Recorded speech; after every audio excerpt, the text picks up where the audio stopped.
All right, welcome to the House Environment and Transportation Committee, Wednesday, March 11th. We'll start with Delegate Baylor, House Bill 1560, Forest Conservation Incentives Pilot Program and Fund. And I'll just note we have guests from Appropriations with us.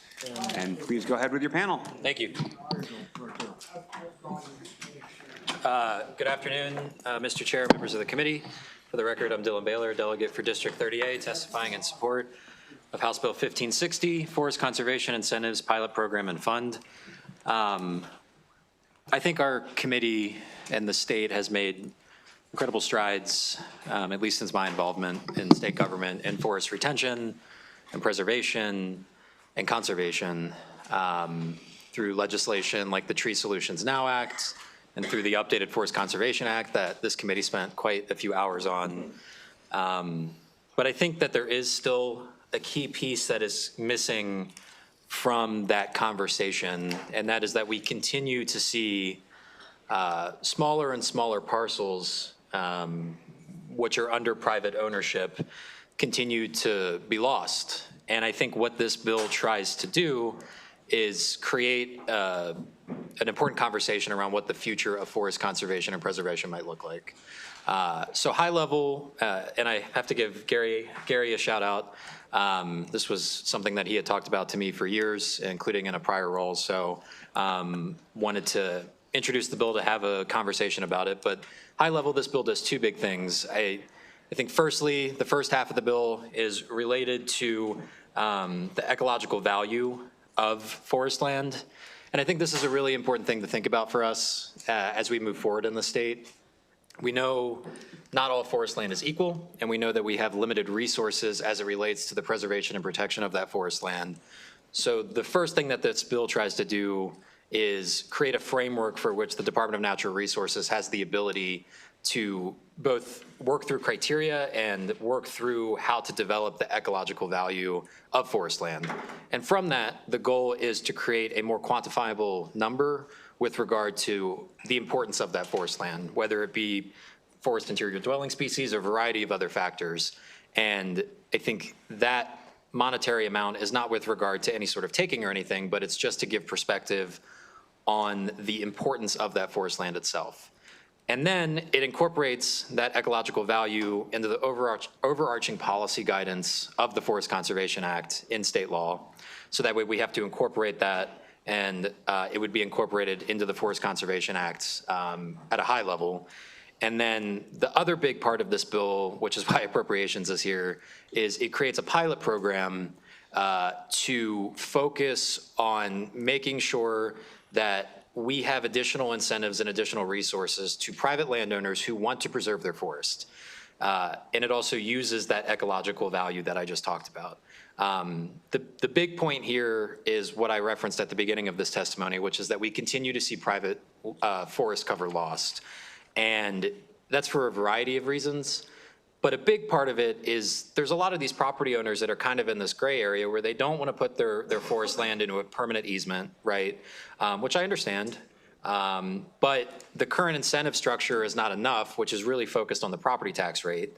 So the goal of the pilot program would be to try and figure out new additional incentives to be able to advance the goal of additional private forest conservation on private land.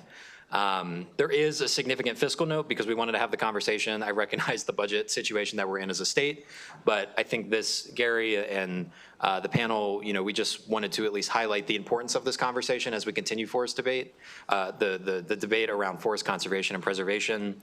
And I think regardless, the other part of the bill related to defining ecological value, requiring DNR to work through that, is an incredibly important mission to help us guide future policy decisions around forest conservation.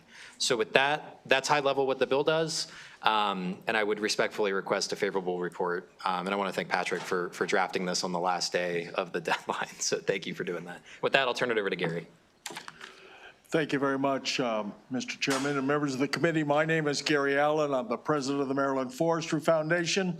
And I want to thank the delegate for introducing this bill and stirring this conversation here in a year filled with so much chaos about our thinking about the environment. This, I think you'll find, is one of the most innovative forestry bills you've probably seen in several decades. Having said that, let me highlight a couple things, and I call your attention to the written testimony that's been submitted online.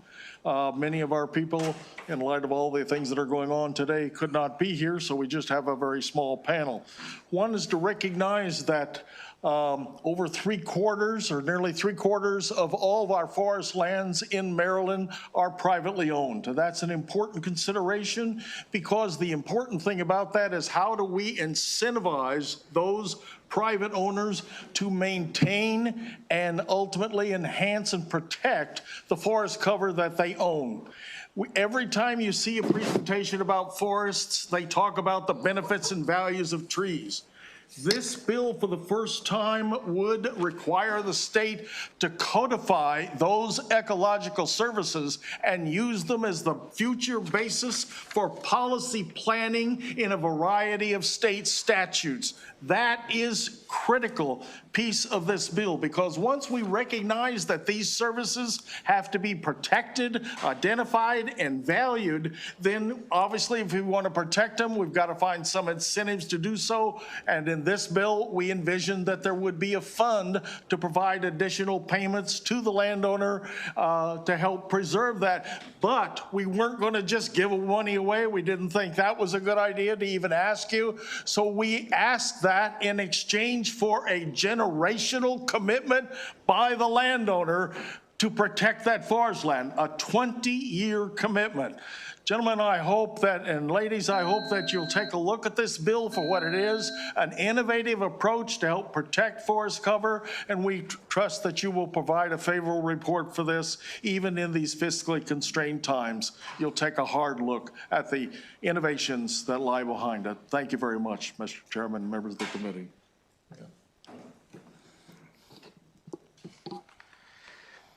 From a landowner's perspective, Madam Chair, Mr. Vice Chair, members of the committee, thank you for the opportunity to speak today. My name is James S. Bardsley, Jr., and I am a forest landowner.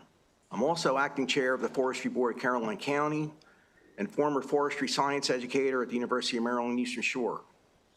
Like many families across our state, the family manages farm and forest land. For us, the land is not only a source of pride and livelihood, it is also a long-term responsibility. My wife and I have a farmette, and we keep half of our land naturally forested. Indeed, private landowners manage roughly 3/4 of Maryland's forest, as Gary pointed out. These forests benefit everyone in the state. They filter nutrients before they reach the Chesapeake Bay, help reduce flooding and stormwater runoff, sequester and store carbon, and provide wildlife habitat. Yet most of these benefits are provided quietly every day by private landowners who choose to keep their land forested and managed responsibly. This bill recognizes that good forest stewardship is not automatic. It requires planning, long-term commitment, and often professional guidance. This legislation helps by encouraging voluntary long-term forest management planning and by asking the state to understand and measure the ecological services that forests provide, and ultimately to encourage and value these public benefits. From a landowner's perspective, what is important about this bill is what it does not do. It does not impose mandates. It does not require permanent easements. It does not take away property rights. Instead, it supports voluntary stewardship and recognizes that private landowners are partners in protecting Maryland's forests. Good forest management takes time and planning, often 20 years or more. Policies that support long-term stewardship help ensure these forests remain healthy and productive for future generations. This bill takes a thoughtful and measured step toward that goal. I'd like to ask for a favorable report on HB 1560. I appreciate your consideration. Thank you. All right, thank you, Delegate. And your panel, we have a question from Delegate Boyce. Thank you, Mr. Chair. Thank you, Delegate Baylor, for the bill. I'm trying to get through some of the testimony. Is there a model like this anywhere in the country, fully, partially? The answer is no. This would be trail-breaking among all the states in evaluating ecological services. I understand, sir. Thank you so much. You're so passionate. Sorry. Yes. So it's no. No. So, okay. That was just a question. And there's nothing partially like this as well.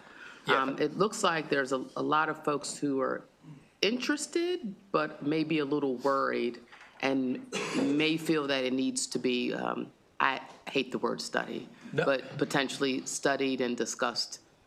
And what are your thoughts on that? And then- Yeah, I mean, I've been in a lot of conversations since we introduced the bill with everybody from MNC, PPC to others.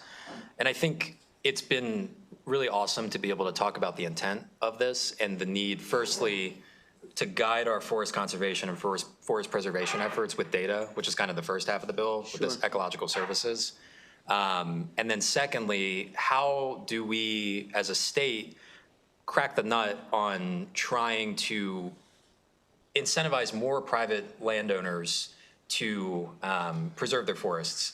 In the updated Forest Conservation Act that we all spent a lot of time on, there was actually a work group in that bill in uncodified language that required DNR to kind of think about this. And I think those conversations are still ongoing. But to answer your question, like, I think this conversation, and whether it be a study or whatever it is in the future, is an important thing for us to consider, because there's a group of landowners who don't want to put their land in permanent easements, but we want to make sure that that forest land is protected if we're investing in it. But we need to do more to preserve forest land. And I'm rambling on a little bit. No, you're not. I was going to just push back a little bit, because someone would say, well, that's their land. It's their responsibility. Why is it my responsibility or the state's responsibility to incentivize you to manage it? And given that we probably have more people than animals at this point, there would have been a kind of a natural ecosystem that would have probably maintained it in a way that would need less, I guess, human interaction than it would, I don't know, 100 or 200 years ago. Yeah, I think, I think we've passed a lot of, over the past few decades, the state has made great progress in saying that it's the policy of the state that we want forest conservation and forest protection because of the variety of benefits it has to the Chesapeake Bay. I mean, deer is coming to mind, right? We're losing more and more forest land, deer are coming onto our roads, and everything in between. Sure. So I think that there is an important value that preserving more forest cover that our private landowners have could provide the state. There's a benefit there. And if the gentleman was correct, he said 3/4 of all Maryland land is privately owned that are forests. Yeah. Is that what Right, you said? that's correct. Okay. And then the last To question be is. quite accurate, it's 72%. Okay, let me make that note. Thank you so much. Why not wait until, is there a timeline for when DNR was supposed to finish that kind of task force discussion about essentially this concept, or we don't want to wait for them? I think that conversation was really focused around, that work, from my understanding, has finished, but it was specifically kind of targeted at the property tax benefits that right now, if you put your private land in a private forest management plan. Right. You get the lowest property tax rate available in that jurisdiction as a result of having a forest conservation plan. This actually authorizes a new type of plan built around ecological service benefits and authorizes a pilot to see how those two things can be brought together. So it goes beyond simply the property tax and provides the potential for a future additional benefit based upon the value of the services provided But don't we get a the property portion itself. of that tax? Well, but this is kind of the overarching point too, is right now our incentives are specifically focused on the property tax side. Sure. So any expansion of that is going to have a direct impact on our counties. So figuring out an alternative incentive model that does not put the burden on the property tax side of things Or on the department? Or in the department, yeah. Okay, thank you. Yeah. Thank you for your questions. Okay, I do not see any additional questions, so we'll turn to our sorry, Delegate Baker. Thank you, Mr. Chair. I was just skimming through there and I see the word fee. Yeah. And I know this Marylander's feed out. Yeah. And so could you give me some ideas and thoughts on how you're going to generate fees? Yeah, so it's a great question. I mean, I think as we were thinking through this bill, and that's a part of the pilot program where DNR has to come back to us and they look at what fees could be available to help fund a program like this. Current fees or new fees? It would be new, but it's not just the bill itself does not establish those fees. But I think the point that we're trying to get across there is across the board, for a variety of different projects, continue to jeopardize our forest cover in the state. And as we think about the impacts that those things are having, such as data centers, right, it's important for us to quantify and think about how do we ensure that the forest loss that is being created by those projects is in turn being preserved or conserved elsewhere. And it would have nothing to do with someone that owns timber, harvesting their timber. No. Thank you. Yeah. It doesn't prohibit silviculture, even on land that would be a part of an ecological services plan, provided the plan itself maximizes the benefits and management, the stewardship practices for the preservation protection of the ecological service values of the property itself. So that. Thank you. So silviculture could continue to. Delegate Baker, you got your question answered? Yes. Okay, great. Thank you so much. We're going to move on to our unfavorable testimony. Sonia DeMarais, Climate Communications Coalition, and Don Butchko, Maryland Association of Counties. Thank you very much, Madam Chair. Thank you.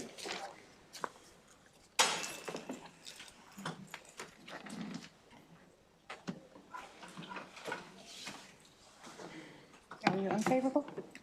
Do you want to go first? Sure. Should I go ahead?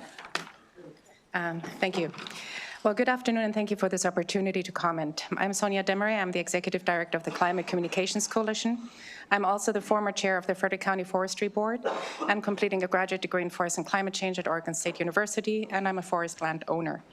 I want to thank Delegate Baylor for introducing good bills this year, especially the Cherish Act. That said, this bill is misguided because it would not improve protections on forest ecosystems. HB 1560 would establish a program to manage ecosystem services from private forests. Yet the science is clear that the ecosystem services are optimal and maximized in natural and unmanaged ecosystems. Maryland needs a program towards permanently protect these forests for the provision of ecosystem services today and tomorrow, not another active management program.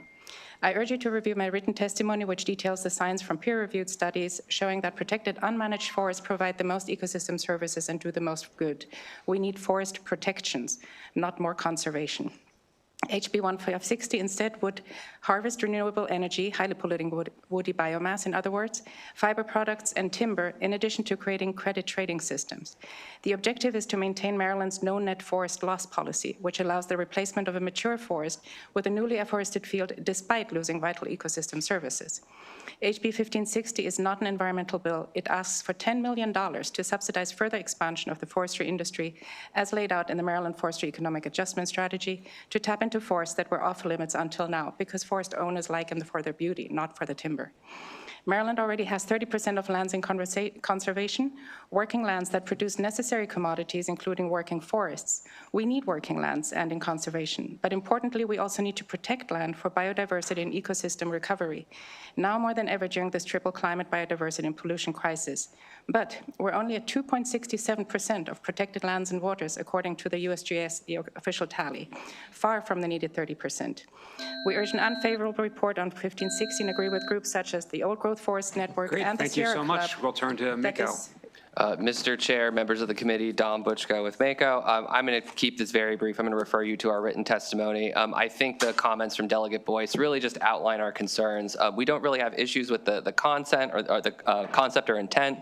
That being said, there's just some practical implementation concerns. And so while we urge an unfavorable report, we're happy to work with the delegate in the committee. Thank you. Okay. Thank you. That concludes the bill here on House Bill 1560. We'll turn to House Bill 1217, Delegate Weibel, Environment, DEPS, and EUI Targets Exemptions.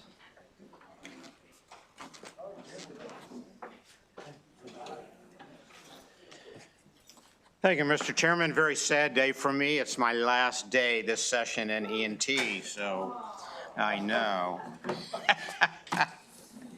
Did I hear a cheer over there? Good afternoon, Chair Corman, Vice Chair Guyton, and honorable members of Environment and Transportation. For the record, I'm Delegate Weibel and pleased to present House Bill 1217 for your consideration. As you are aware, the Climate Solutions Now Act was passed by the legislature in 2022, and among its many requirements, CSNA imposed numerous building energy performance standards by statute and regulation on covered buildings or those with gross floor area of 35,000 square feet or more.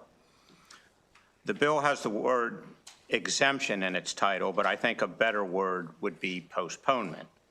For under the bill, a building that received its use and occupancy permit prior to the passage of the legislation, or June 1, 2022, the building would meet the compliance requirements of the legislation when it becomes necessary to replace the lighting systems, heating, ventilating, air conditioning, or other major components of the building due to failure of the components or end of life of those components rather than some arbitrary date.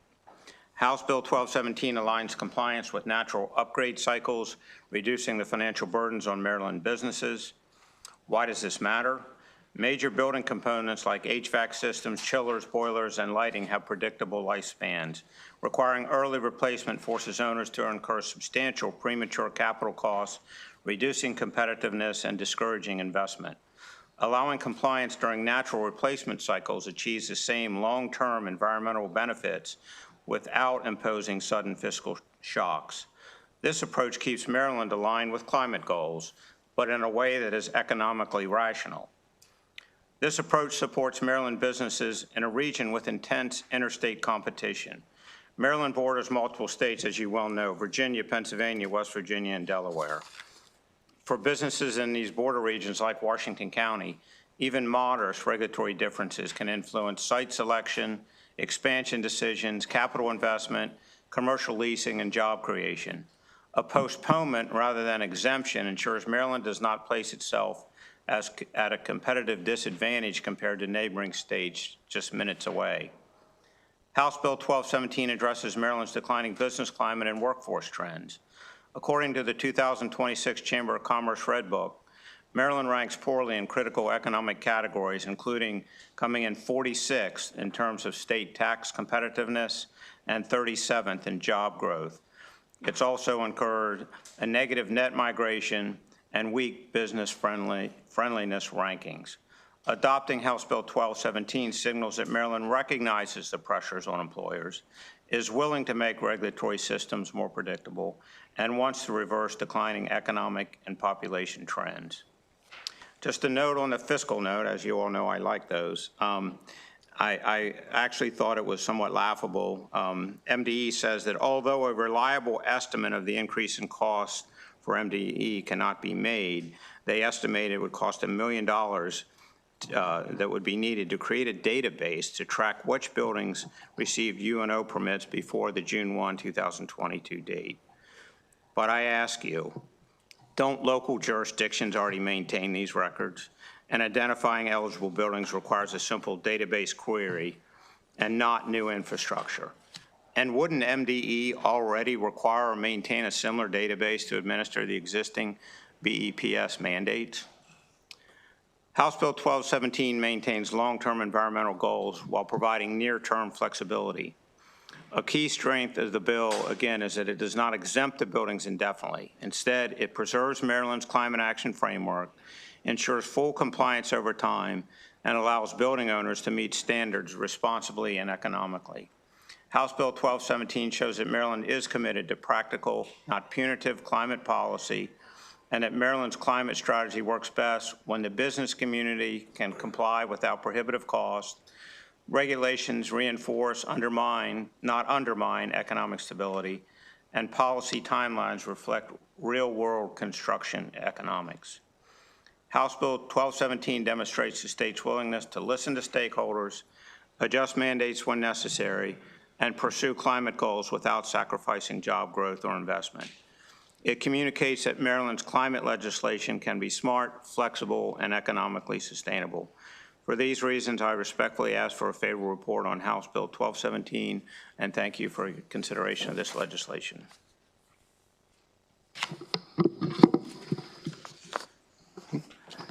Want to go ahead, sir? Thank you very much. Chair and committee, my name is Chief Robert Phillips. I am a 47-year volunteer firefighter, and I come out of Dorchester County.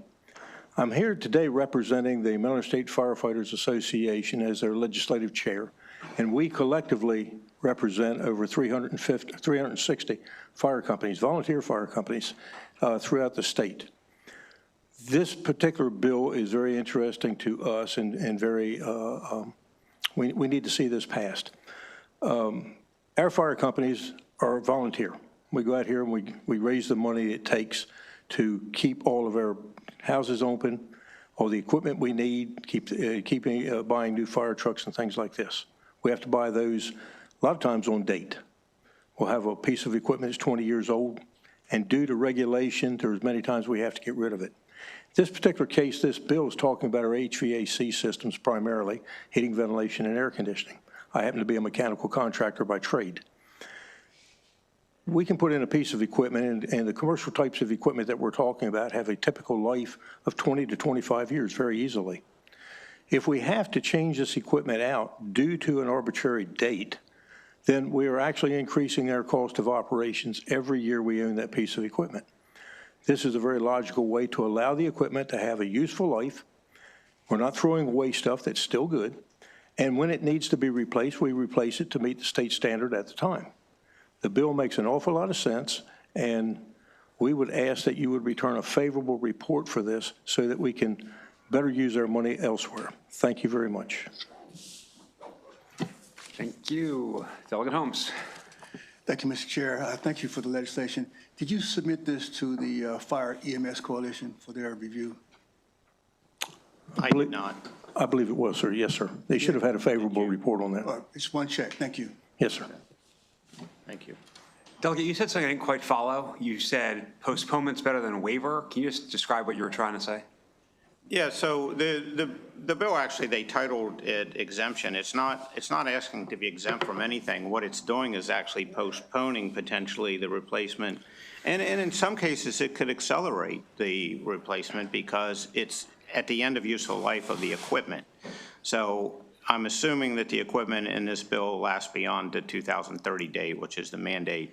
And then it would give folks the ability to replace that equipment as it ends its useful life. So that's the reason for postponement and non-exemption.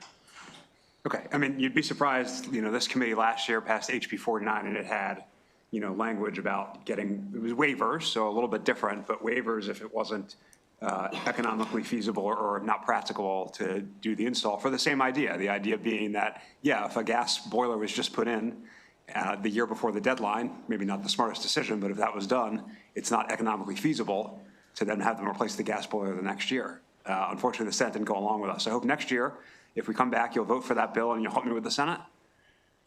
Certainly. Okay, great. Any other questions on this bill? Or for these witnesses, I should say? Okay, we'll bring up our unfavorable testimony, Benjamin Rausch from FSI Engineers.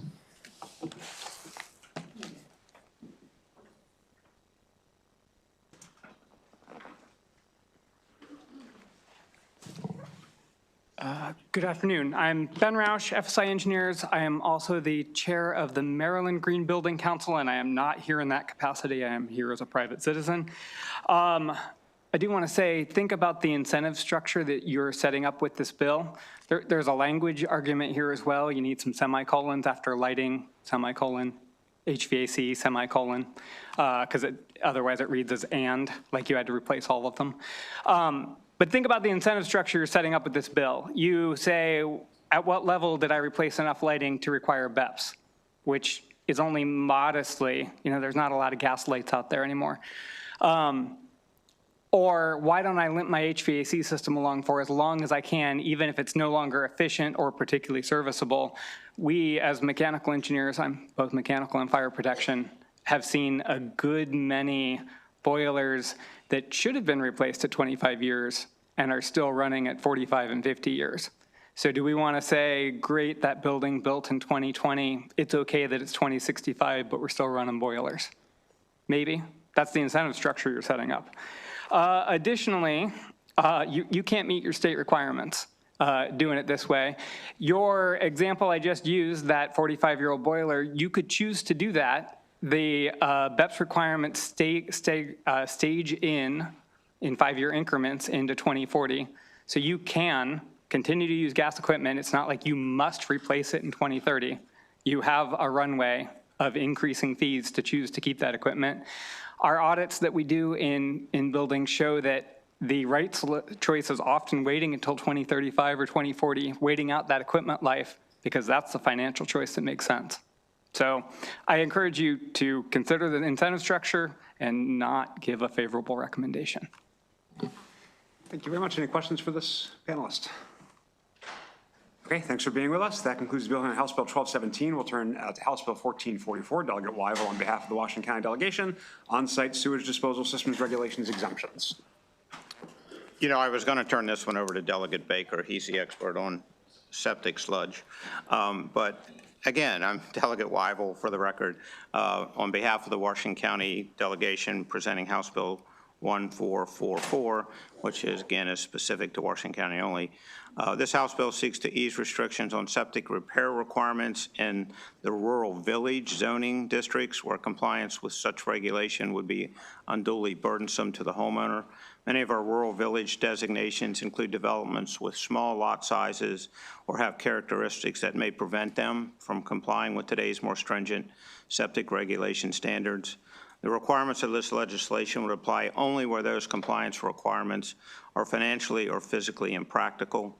The bill establishes an application process for exemption to the local health department and requires a report to be included by someone who is licensed by the State Board of On-Site Wastewater Professionals. The legislation further clarifies that the exemption granted, if any, would not run with the property and would expire 3 years after the date of issuance or transfer of property. For these reasons, I respectfully ask for a favorable report on House Bill 1444, and thank you for your consideration. I did meet this morning with MDE, and I've noticed some of the testimony where folks talk about some of the language being vague in terms of unduly burdensome and financially impractical, and if the committee has any willingness to move the bill, certainly we need to define those terms a little better. So thank you. Great, seeing no questions, we'll move on to Ms. Ransom, unfavorable. Are you with us? There you are. You may begin when you like. All right. Good afternoon. I am Emily Ranson with Clean Water Action, here respectfully opposed to House Bill 1444. Our existing laws and regulations serve an important purpose to protect drinking water, surface waterways, and public health from the dangers of untreated human waste. These standards are based on decades of experience and science showing how pathogens, nitrogen, and other pollutants from failing or inadequate septic systems can contaminate groundwater or nearby waterways. Allowing exemptions from these rules creates the potential for wastewater systems that do not adequately protect water quality or public health. Rather than creating a pathway to bypass these important safeguards, what we would suggest is the state should be strengthening programs that help homeowners repair or replace failing systems. Other resources exist to help fix systems, including the septic portion of the Bay Restoration Fund or DHCD's program for low-income residents. However, more money needs to be allocated, especially to the Bay Restoration Fund, to pay for septic system repairs and upgrades. And for those reasons, we urge an unfavorable report, and thank you. Thank you so much.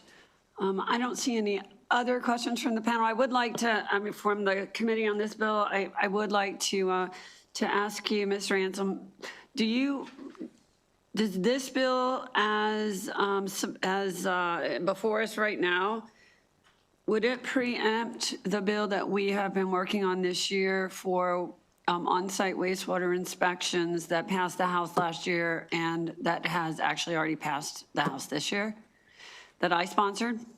So I believe it would exempt or could open up the door for exemption for any of the regulations within the wastewater article. So I believe it's written there, so I would believe so, but I'm not 100% sure. Okay, thank you so much for that information. All right, that ends the hearing on House Bill 1444. We'll move on now to House Bill 1304. Delegate Bob Long, if he's with us. He is. Are you presenting on his behalf, or should we wait for him? Wait for him. All right, so we will move on to the next bill and come back to Delegate Long. Delegate Rosenberg, 1324. Is he here? He's not here. How about Delegate Jacobs? Your lucky day, House Bill 1535.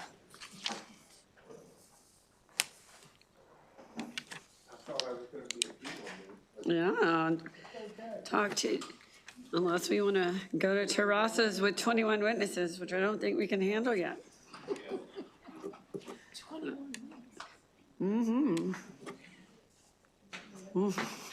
Thank you for your flexibility, Delegate Jacobs. You may begin whenever you like.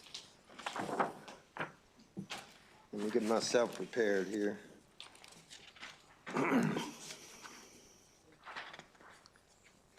Maybe the committee wants to contact Delegate Rosenberg, Delegate Long, and Delegate Terrassa, because we're moving right through today. Okay. Are we ready? Good afternoon, Madam Chair and members of the Environment and Transportation Committee. My name is Jay Jacobs. I'm here to present House Bill 1535. And I see that all the testimonies in favor, so I'll cut my testimony a little shorter. But this is a bill having to do with the reporting of recreational striped bass. It's been an issue that I've been dealing with my whole career here. This will be the fourth time, but 2 times I've put a bill in for a study early, probably 12 or 14 years ago, and then they studied the issue. Then 3 years ago, I had House Bill 601 that really focused on the reporting of the Chesapeake Bay and coastal sport fishing license. That's the ones that have the stickers on the side of the boat. And they submitted their report. That pilot program for that reporting ends next year. So it's only one year left on that one. But this year's bill, which you should have gotten a reprint, aligns it with the Senate 555 or 559, and sets up the program for recreational reporting of striped bass using a electronic method. And I do have an amendment from DNR, but I did want to mention a couple other things. Currently, the system for reporting is either volunteer angler survey, it's a fax system that you call in on, and MRIP, which is, that's where a group of people that represent NOAA and the state, they conduct interviews when you dock your boat, but it's very hit and miss. It's not good data. And what I've tried to do throughout these years is get good data, accurate data. There's been some really big decisions made on the striped bass quota and the striped bass seasons. You probably read the paper the past few days about, you know, the baseline recruitment, baseline realignment regulation that's been in play. But all these things are happening with the biggest part of the striped bass fishery not reporting. They're not required to report. So what this bill does is set up a process for mobile reporting for recreational catch. And I do have an amendment, a DNR amendment, that was agreed to with the Senate sponsor and also by myself, that gives a time frame that they shall implement the program, which is a good thing. It's not as quick as I wanted, but they are going to do it. So with that, I'm happy to take any questions. All right, thank you. You do have one favorable virtual. Would you like for us to take Mr. Brown or to ask questions now? Sure, go ahead. All right, Mr. Brown, are you with us online? Hello, can you hear me? Yes, sir. You may you begin hear me? whenever you're ready. Yes, we can. Chair and members of this committee, my name is Robert T. Brown. I'm president of the Maryland Watermen Association. I'm supporting this bill, and I'm glad that we got Delegate Jacobs was able to work it out and get the amendments and stuff on needed, and I'm fine with it the way it is. Thank you very much, and give us your support. Great testimony, sir. Delegate Boyce? Thank you, Madam Chair. Thank you, Delegate Jacobs, for the bill. A couple clarifying questions. You said the bill in the Senate was amended, plus you're adding DNR's amendments. It's the same amendment. It's the same amendment, okay. One, okay. Two, you stated that a part of this program would be voluntary, so. No, I said what we're currently doing. Okay. What's been in existence leading up to this. Part of my reasoning for the bill is that the reason we have difficulty in getting good data is it's voluntary, it's a intervention when they hit the dock sometimes where they interview the captain of the boat or whatever, and it's just intermittent. It's not good data, and that's the reason for the bill. Okay, and because I haven't fully gone through this, DNR's amendment, because they stated that it was, they wanted it a bit broader. So does that mean it's going to include all recreational licenses for any, is beyond striped bass, or?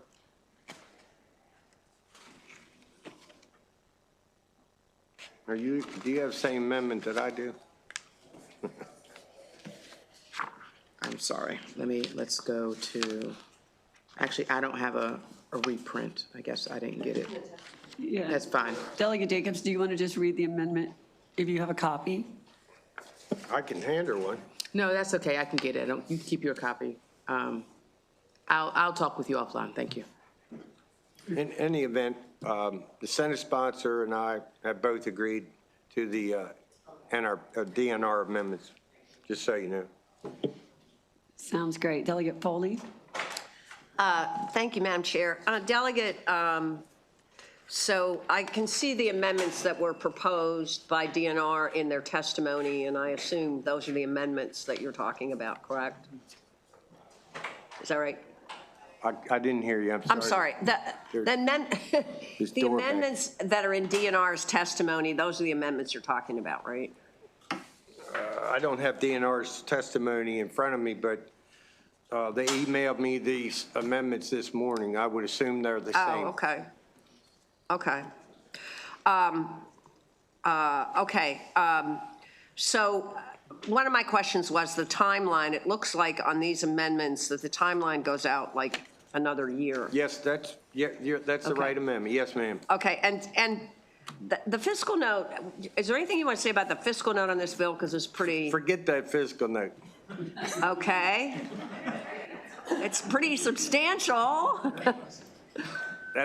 That's got, if you look at the rewrite of the bill, it's different than the original 1535. It's a rewrite from 559. And with this amendment, it changes the whole bill. So the fiscal note goes away, is that what you're saying? Well, they didn't address the fiscal note in their activities, but my understanding with 2 years, they're going to use the app that was established about 5 years ago, iShellfish. They're going to start by using that, and that's the one that Jerry Clark got passed when he was here. So my guess would be, and I don't have an updated fiscal note, but I'm going to guess if they're going to start using that, they already have it. Right, right, because that's a big part of the fiscal note is that $500,000 for the app, right? But that, believe me, that's all changed. Okay. And Okay. it's implemented, but it's a good question in the subcommittee. Okay, thank you. Delegate Jacobs, I think you might just want to reach out to them and just verify that that's no longer a concern.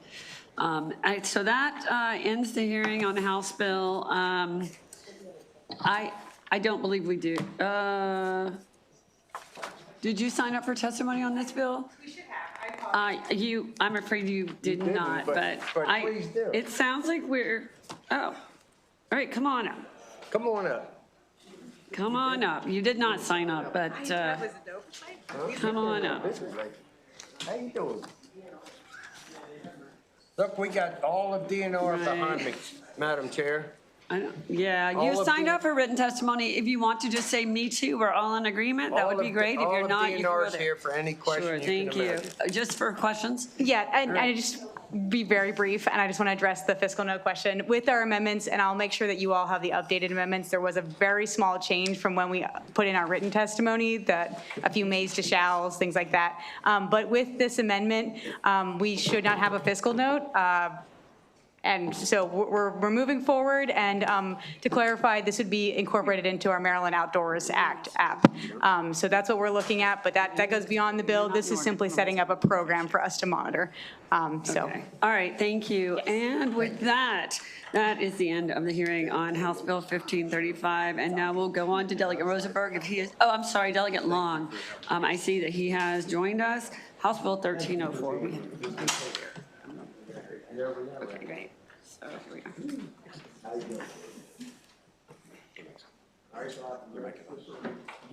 go. Sorry if gentleman who's here today is what we're talking about. It's Jeremy. He's a commercial crabber.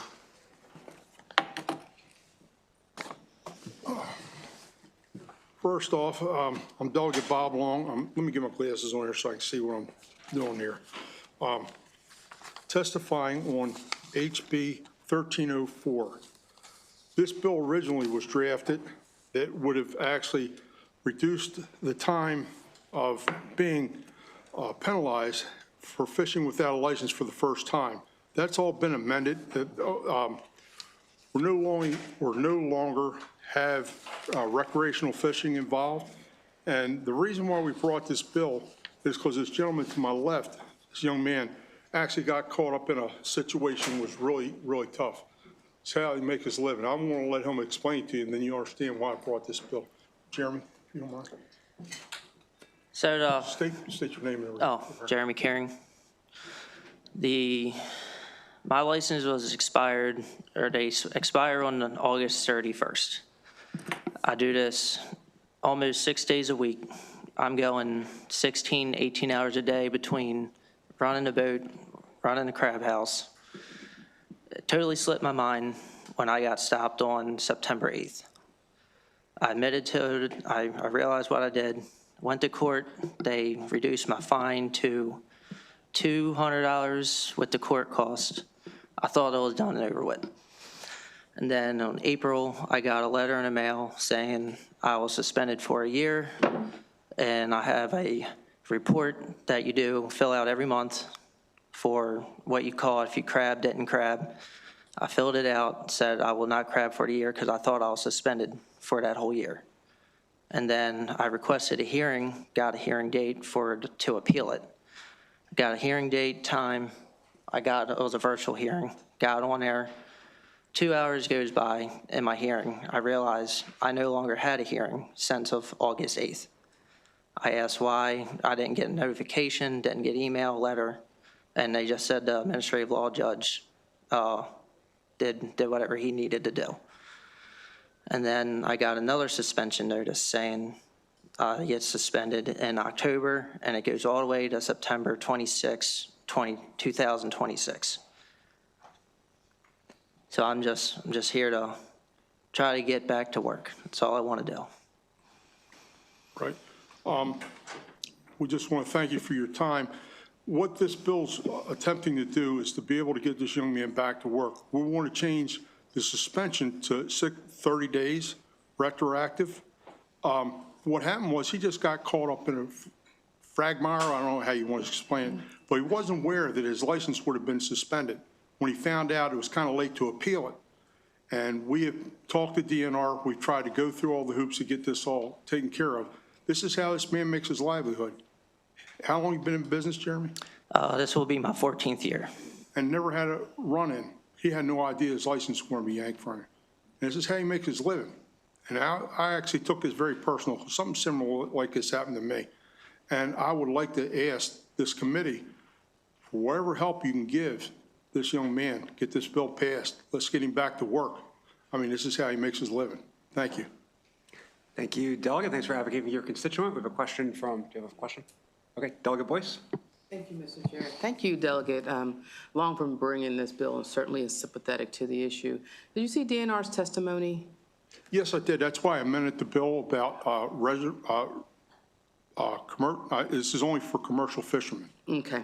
And because I originally put both in there for licenses, I was kind of hoping that DNR would contact me and we could sit down and work this out, and I wouldn't even have to be here today. But unfortunately, it didn't happen. So we're here. We're asking for anything that you can do to help us out. And I actually have my hat in my hand, so I don't know if you know what that means, but I'm coming here to ask for I'm help. sorry, you said you're amending it to only be applicable to commercial? Correct, commercial fishermen. So recreational fishermen will not be affected by this bill, and we did an amendment. But it sounds like if I'm reading this correctly, some of the issue that they have would apply to both still. I guess I'm reading this wrong. Right, well, with the amendment would change, I'm sure, DNR's objection to this. And there's still going to be a penalty as far as like 1 month. I mean, right now, if you get caught, I mean, what happened to him? He probably went to the administrative law judge, and they might have suspended him for 30 days. They could have waived it. But unfortunately, what happened was the time ran out. Yes, sir. And they wouldn't appeal it. So that's why we're here today. Thank you so much. Hopefully, I answered your question. Delegate Jacobs. Thank you, Mr. Chair. So, Jeremy, let me get straight. Your license, you forgot to pay for your license, and how long was that before they? 7 days. 7 days? Yes. And then they wrote you a fine for? $650 ticket. And you took it to court? Took it to court. $200? And that was $200 or $250 with the court costs and it being reduced. And then you thought you were all done, you went back to work?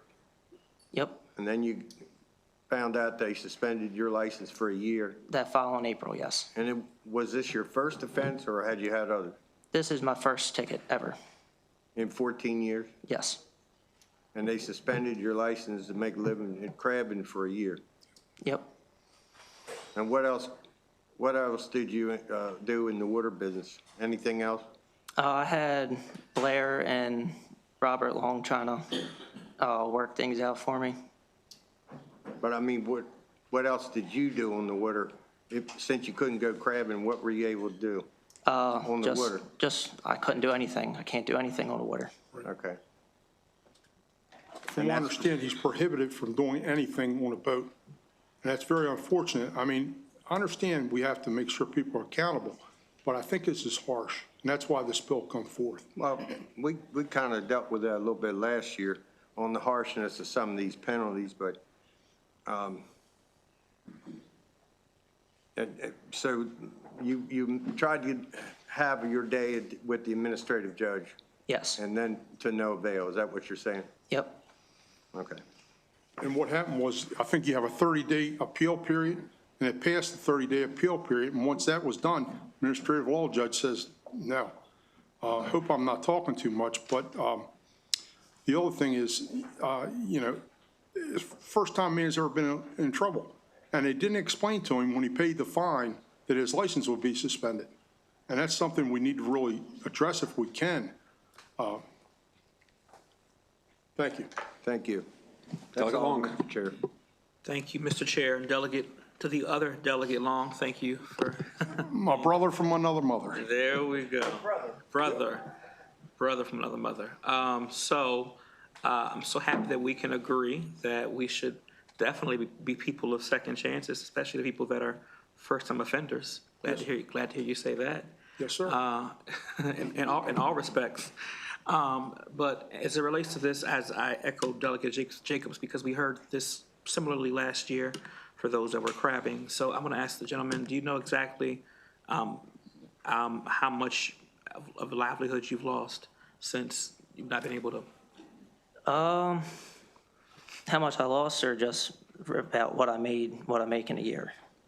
Well, so you don't tell all your business, perhaps it's what you lost. Yeah.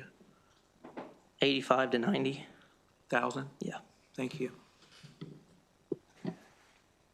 Okay, we do have additional testimony, if he's with us, Timothy Morris from the Maryland Watermen's Association on virtual.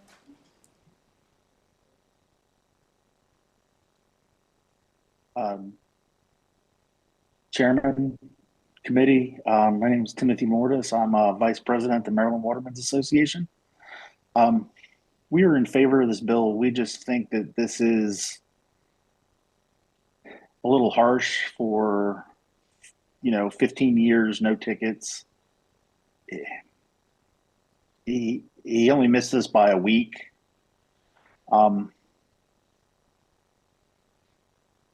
We just think that, for the first go round, maybe these penalties need to be gone through again. That's all. And we just think this is a little much for the first time.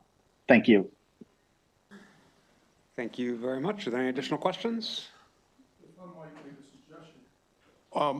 You have to take in consideration, he was out on the water operating his boat safely. You have DNR pull up alongside of you. I don't know what the sea conditions were, but it had to be stressful. One of the things I would like to see DNR do is make sure they explain to people what the ramifications are and what their rights are. And apparently this wasn't done, or he would have taken care of it. So I would like to see that done, however we could do that, just to make sure that people's rights, they know what's happening. Thank you. We have an additional question from the Vice Chair. Thank you, Delegate Long. I think you've got a good bill here.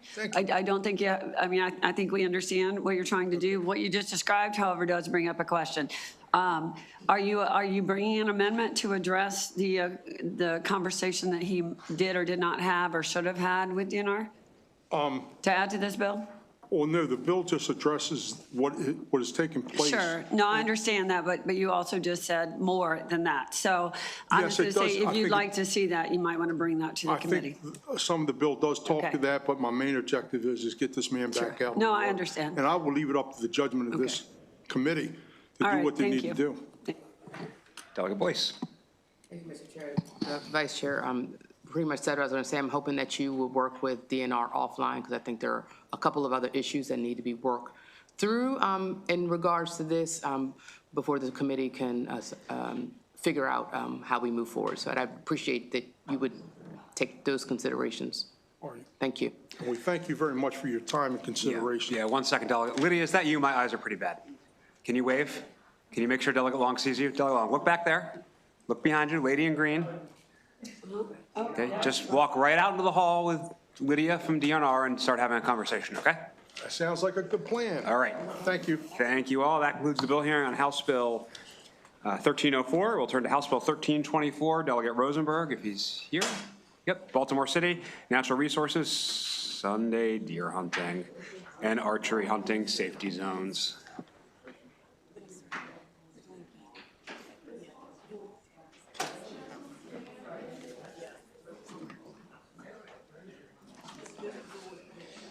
Mr. Chairman and members of the committee, several weeks ago I heard from a constituent, Michael Pearson, who is a resident of Mount Washington and is also a district court judge, circuit court judge, but he's calling me in his private capacity. Most inquiries I get from Mount Washington residents dealing with animals have to do with thoroughbred horses, because he lives a good stone's throw from the track, but not far from Pimlico.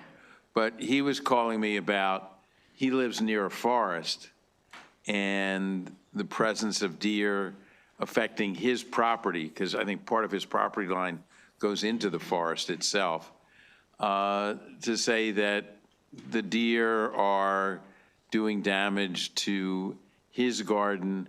And the further research I did found out that deer have a propensity to eat anything that's on the ground, and that prevents growth, is harmful to growth in the forest.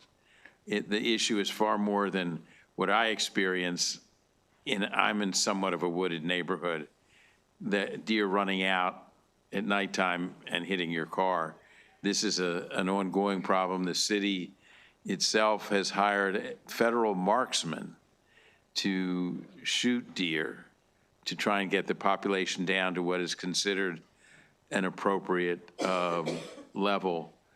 And what this bill would do is what several other counties have done in other jurisdictions, including all politics and all deer hunting being local, Montgomery County has changed the current, the law basically says you cannot use a bow and arrow within 150 feet of an occupied property. This bill, as has been done for Montgomery County and other jurisdictions, lowers that limitation to you cannot shoot use a bow and arrow within 50 yards of an occupied property to shoot deer. This was unanimously approved by the city delegation and would respectfully urge favorable action by this committee as well. Thank you. Thank you. A question from Delegate Jacobs. I did, Mr. Chair. Thank you.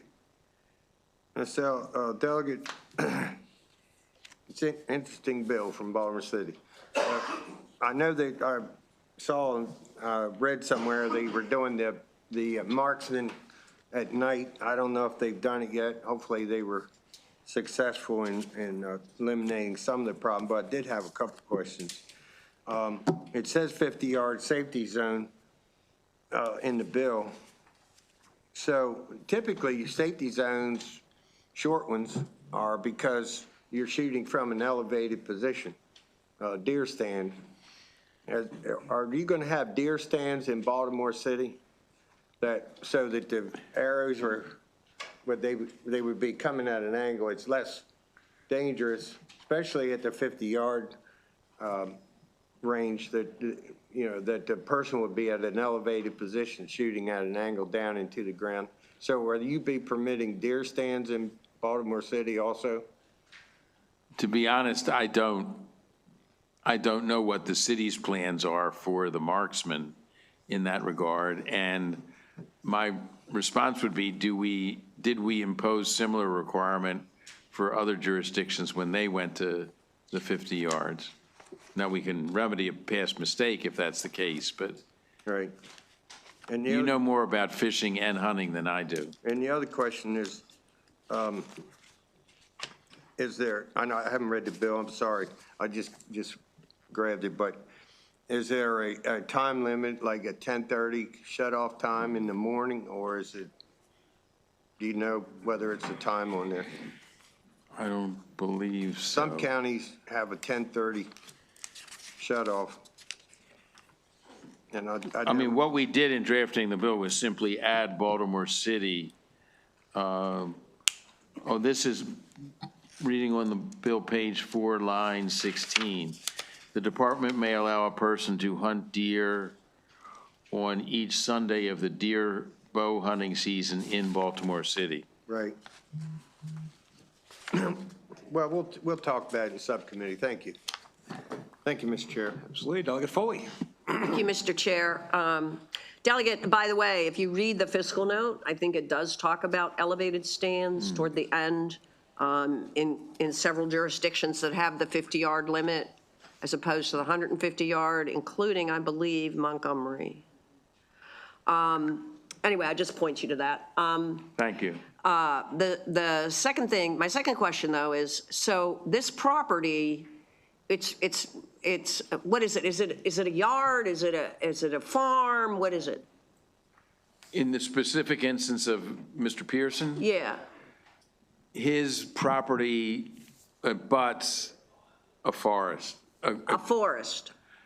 Yeah, I would consider it a forest Okay. as a layman, yeah. Yeah, okay, because I think the law does allow for crop damage permits, but I'm not sure that that would apply here, so, okay, thank you. Additional up, Delegate Lewis. Thank you, Mr. Chair. Thank you, Delegate Rosenberg. I have one question for you. In your 40-plus years as a state legislator, have you ever introduced hunting legislation before? I don't think so, but I was not unfamiliar with the fact that it was in the code, so it must have come across at some point, not on appropriations, I don't think. And I don't think it's come across in my class that I co-teach, but Thank you. This is the chair may historic. be able to speak to that. Thank you for the historic bill. Thank you. And who was the favorite student of yours in that class you taught? Always, one of the things I taught is be good to the chairman. All right, any other questions? All right, that Mickey concludes, Steinberg would have had a better line, but yeah. that concludes Bill House Bill 1324. We'll turn to House Bill 1465. Delegate Terrassa, stream and floodplain restoration projects, requirements and limitations. I know you're looking forward to this. All right, Mr. Chairman, can I bring up my panel? Yep. It's a little warm in here, isn't it? Stream and floodplain restoration projects, requirements and limitations. Uh-oh. Are we good? Okay, great. All right, good afternoon, Chair Corman, Vice Chair Guyton, and members of the Environment and Transportation Committee. For the record, I'm Delegate Jen Terrassa here to present House Bill 1465, which relates to the approval process for stream restoration projects. This bill is a cross-file of a bill Senator Mary Washington filed, but it's also similar to legislation that you saw from me in 2023 and 2024. Sadly, this is my final presentation here in ENT, and frankly, my last presentation of a bill in the House. I'm glad to be doing it here at home in ENT. So as this committee knows, Maryland counties are required to meet pollution reduction targets under the MS4 permit system. Meeting those targets is expensive and time-consuming, so jurisdictions often seek the most cost-effective path to compliance. About a decade ago, one approach became very popular: large-scale engineered stream restoration projects. They use heavy equipment to physically dig up and reshape stream channels. Stream restoration is supposed to restore our streams while reducing one of the leading causes of nitrogen, phosphorus, and sediment that are poisoning our bay. Sounds like a good thing, right?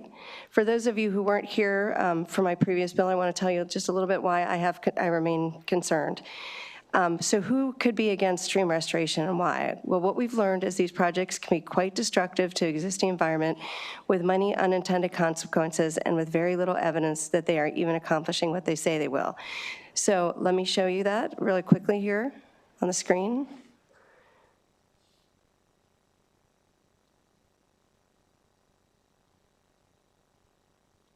I don't know if you all can see that. So this you're looking at beforehand, and now you're looking at during.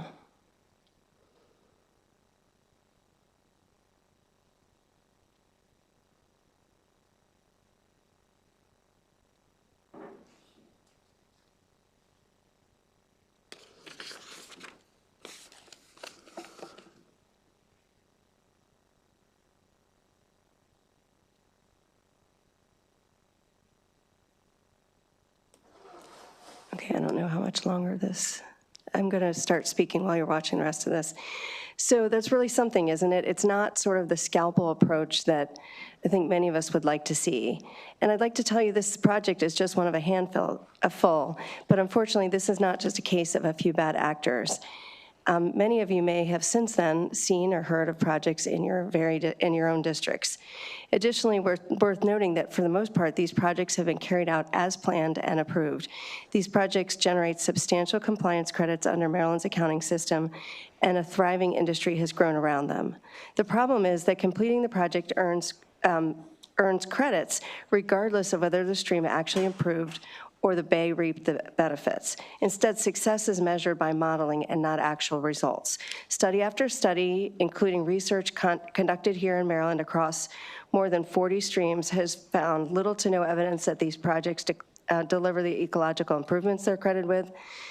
And so the problem is that the formulas and models that are used do not take into account the negative impact the Chesapeake Bay program warned us about. That are seen in so many of these projects: the tree loss, the loss of in-stream biology, loss of habitat, warm stream temperatures, invasive plants, additional sediment erosion during construction, and beyond. And let me make a quick note about trees. It's not hyperbole to say that mature trees have enormous benefit to the health and welfare of all living things. They clean the air, the roots stabilize the ground, they shade and cool the air, and waterways provide habitat. You all know there are many benefits of that. And stream restoration process involves taking out tons of mature trees, as you saw in the video, that are extremely valuable to the environment, our health and mental health, and the general public health.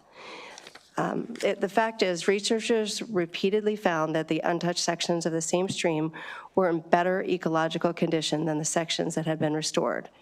When local governments foot the bill, that means public dollars are going towards projects that the monitoring data or lack of monitoring data show largely aren't delivering. Taxpayers deserve better. The bill rebalances those incentives. What we've been doing is treating the symptom, not the cause. Most of our streams are eroding because too much water hits them too fast. Runoff from parking lots, roads, and rooftops gets funneled into streams from storm drains.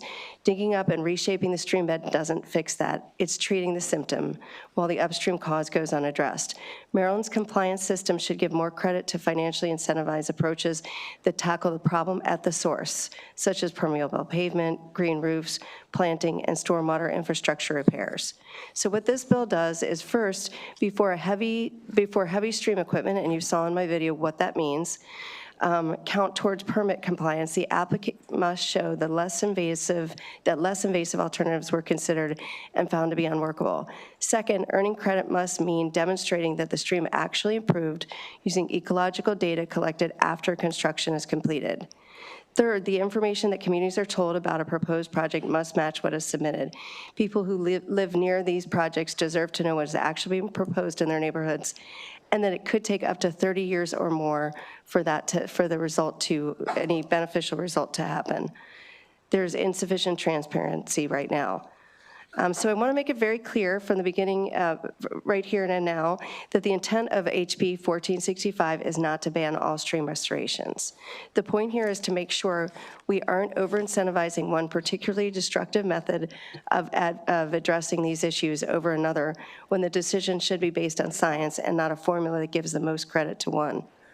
The current system continues to incentivize bigger, longer projects like the 6-mile stream restoration project that was proposed in Columbia a few years ago. It would have been a 100-foot wide swath of mature trees being cut down 6 miles of stream behind residential homes. Think about how devastating that would have been, all in the name of credit, and to what end. So I just wanted to say really quickly, I've read the fiscal note. I'm sure that the rest of many of you have also, and there are obviously some very big numbers there. I haven't had a chance to dig in to why exactly it'd be so much more expensive to do the upland projects, but I suppose it's because of how expensive to do, because of how we credit different projects. But the bottom line is that currently we are spending millions and millions of dollars destroying the current ecosystem of existing streams, suburban forests, and not even confirming that we're getting the intended result or monitoring to see whether we're possibly making things worse. I do understand, however, some additional resources may be needed for monitoring and promulgation of regulations, but we can't and shouldn't keep spending taxpayer money on multi-million-dollar projects based on modeling without proof they work. Environmental restoration projects in the state must follow scientific guidance and expertise and enhance the ecosystem rather than deteriorating it. A healthy Chesapeake Bay requires responsible environmental stewardship. HB 1465 ensures the restoration projects actually do what they claim to do, leave our waterways genuinely better off than before. Before I turn it over to the panel, I just want to mention who I have here. I have Ken Bauer, who's a Maryland master naturalist, former member of the Montgomery County Water Quality Advisory Group, and a member of MDE's Ecological Restoration Permit Study, convened under a former bill. In 2022. Sharon Boyd is a citizen advocate and co-founder of Protect Our Streams, has been working on stormwater reform since stream restoration project was conducted in her own community. Bob Dover is a geologist with more than 35 years of experience in surface water hydrology and watershed management. And Judy Fulton is the president of the Maryland Native Plant Society. And with that, I respectfully request a favorable report on House Bill 1465. Do we know who's going first? Yes. You should go. Ken, Bob. Ken. Me, Judy. Okay, Ken, Bob. No, Ken's going first. No, you're me. Okay. Good afternoon. My name is Kenneth Bauer with the Coalition to Stop Stream Destruction. We have no financial interest in this bill, unlike many in the opposition.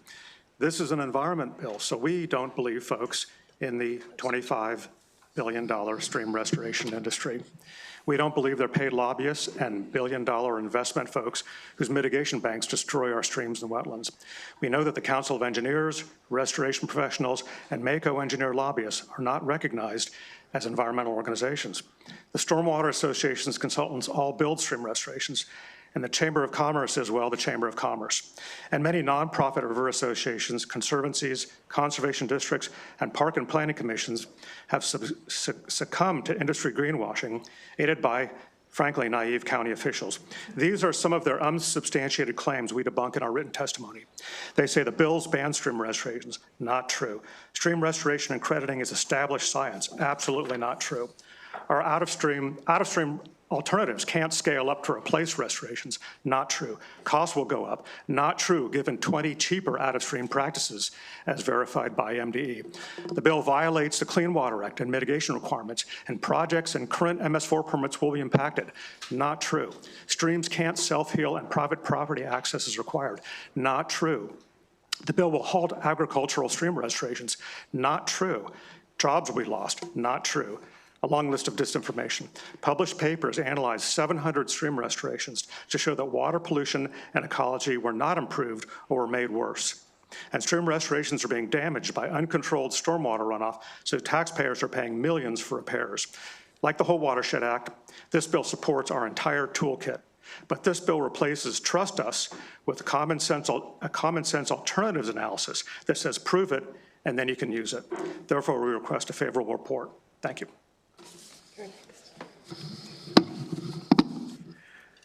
Hello, I'm Bob Dover from Columbia, testifying in support of HB 1465. I'm a surface water hydrologist, and I testified in support of these same changes last week in the Senate hearing. Based on the testimony we heard last week, you're about to hear from industry representatives and permit holders that they don't want to do any of the following: base their credit awards on actual field measurements, minimize tree removal and stream disturbance, and consider less destructive methods, identify and evaluate the benefits and impacts of alternatives, or make their communications to the public complete and truthful. What they won't discuss is that out-of-stream solutions will be functional and stable for the long term, while their preferred in-stream options are frequently destroyed by erosion and flood damage after they've received their credits. Also, as you'll see in their testimony, they'll resist any meaningful monitoring needed to demonstrate the effectiveness of their projects. Why in the world are these common sense measures controversial? The intent of these changes is not to ban stream restorations, but ideally, we should all want projects that are most likely to be successful over the long term, and that will also have minimal impacts on hydrology, ecology, and adjacent properties. These projects are enormously destructive, and the amount of peer-reviewed scientific literature documenting project failures is overwhelming. By requiring an alternatives analysis and minimizing impacts to existing resources, this bill is simply trying to ensure that projects are optimized for maximum success and minimal impacts. Thank you.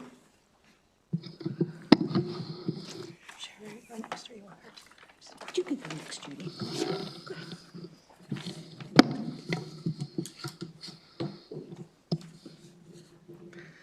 Chair Corman, Vice Chair Guyton, and honorable members of the committee, Judy Fulton, President of the Maryland Native Plant Society. We strongly support House Bill 1465. Stream work often destroys mature forest ecosystems and their services, as Delegate Tarasso described. Mature forests counter climate change through cooling and CO2 absorption. They help the bay by reducing pollution and managing stormwater. Destruction of natural areas by stream projects also contributes to biodiversity loss, decreasing populations of pollinators, birds, amphibians, and mammals. Further, these projects contribute to uncontrolled spread of invasive plants, which severely damage these natural areas and cause problems for nearby property owners. Complete recovery of natural ecosystems can easily take over 100 years, if at all. Once destroyed, endangered native plants and habitats cannot be replaced.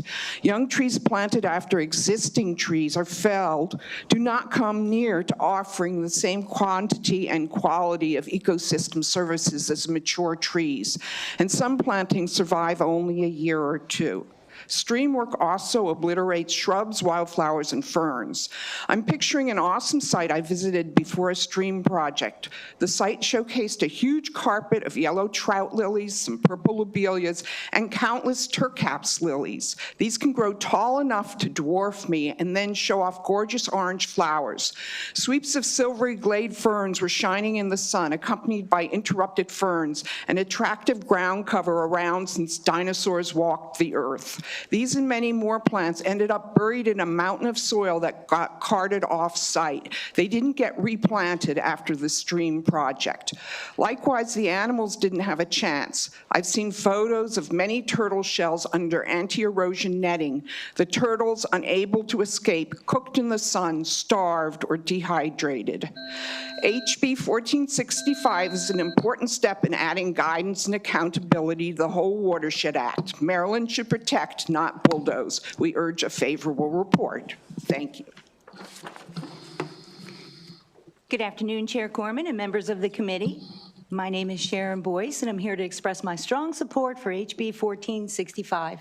This legislation represents a necessary evolution of Maryland's environmental policy by ensuring our investments yield verified results rather than mere modeled estimates and meaningless guesses and predictions. For too long, credits have been awarded based solely on construction completion, essentially tearing up a stream and labeling it a success. Billions have been spent on projects that often fail to deliver measurable results. Over 5 years ago, a $2.2 million project in my neighborhood destroyed over 12 acres of mature forest, turning a clear stream into a stagnant stormwater facility, and all just for credits. By year 5, 35% of the in-stream structures were failing, and over 700 additional trees had to be planted. Portions of the work even had to be removed to prevent residential flooding. While we were told the ecosystem would recover in 3 years, the fine print now admits to a 30-year recovery period. Just 3 weeks ago, in year 6, heavy machinery returned to excavate the creek, destabilizing the area once again. The water quality remains atrocious and biologically impaired. The millions spent on this failed project could have funded rain gardens for every home in our neighborhood. We spent billions to generate water quality credits without proof of having made our waters more swimmable or fishable. This bill is not a ban. It is a right project, right place approach. It redirects our workforce and tax dollars towards sustainable projects that truly consider the whole watershed and define success by ecological health and measurable results, not wishful thinking. This bill is both scientifically sound and fiscally responsible. It ensures we stop environmental and financial mismanagement. Stewards of billions of dollars of our environment should never fear accountability. No community should have to experience what ours did. I urge a favorable report on HB 1465. Thank you. Delegate Ross, I see there's also a Roger Davis on your panel. Is he here? Is he on your panel? Roger is here. Do you want to have him come up, Delegate? Yeah, come on up, Roger.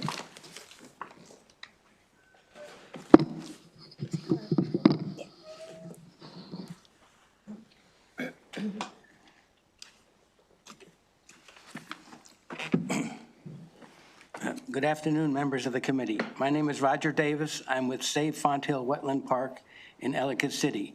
I'm here to express my strong support for HB 1465. My experience with stream restorations began when I witnessed the destruction of a unique wetland ecosystem. A once cool, shaded forest and stream was converted into a heat island and warm creek, leading to algae blooms and the loss of aquatic life. Many replacement trees have since died.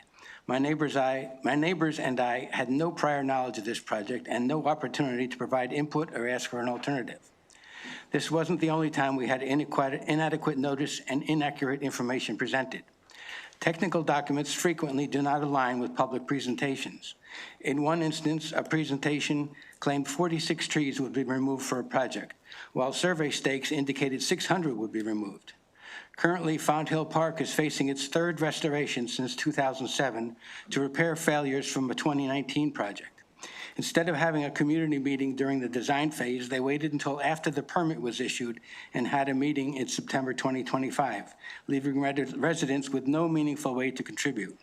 Furthermore, notification signs were placed away from the road for only 30 days, leaving most neighbors unaware again.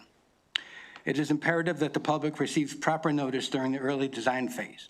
I specifically support the requirements in Section 18-102 to ensure that 1, notifications accurately describe the project scope, including impacts on flooding, wildlife habitat, and tree removal, and 2, that the department assesses documentation for consistency between public-facing materials and technical data.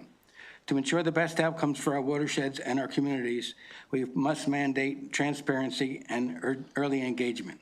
I urge a favorable report on HB 1465. And I didn't know you were going to show the video of that stream restoration, and after all that destruction, I saw it this summer, and it's already failing. You can already see the erosion starting over again. Thank you. Question from Delegate Ziegler.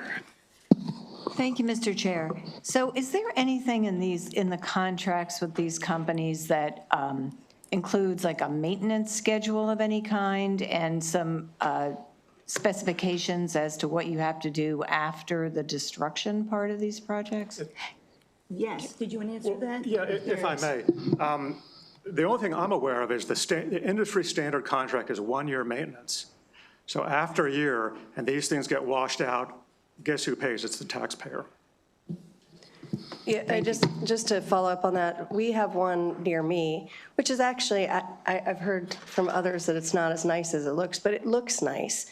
But they had a year. I've been talking directly with the engineer on that project, and it was a year. They had a year contract. After that, it's on the county's dollar. Now, sometimes it's the same folks who are doing the follow-up work, but my understanding was it's a 1 year. Well, as someone who has to maintain grassed waterways, there is no such thing as a physical feature like that that doesn't need, every few years maintenance. Wouldn't you agree? Yes.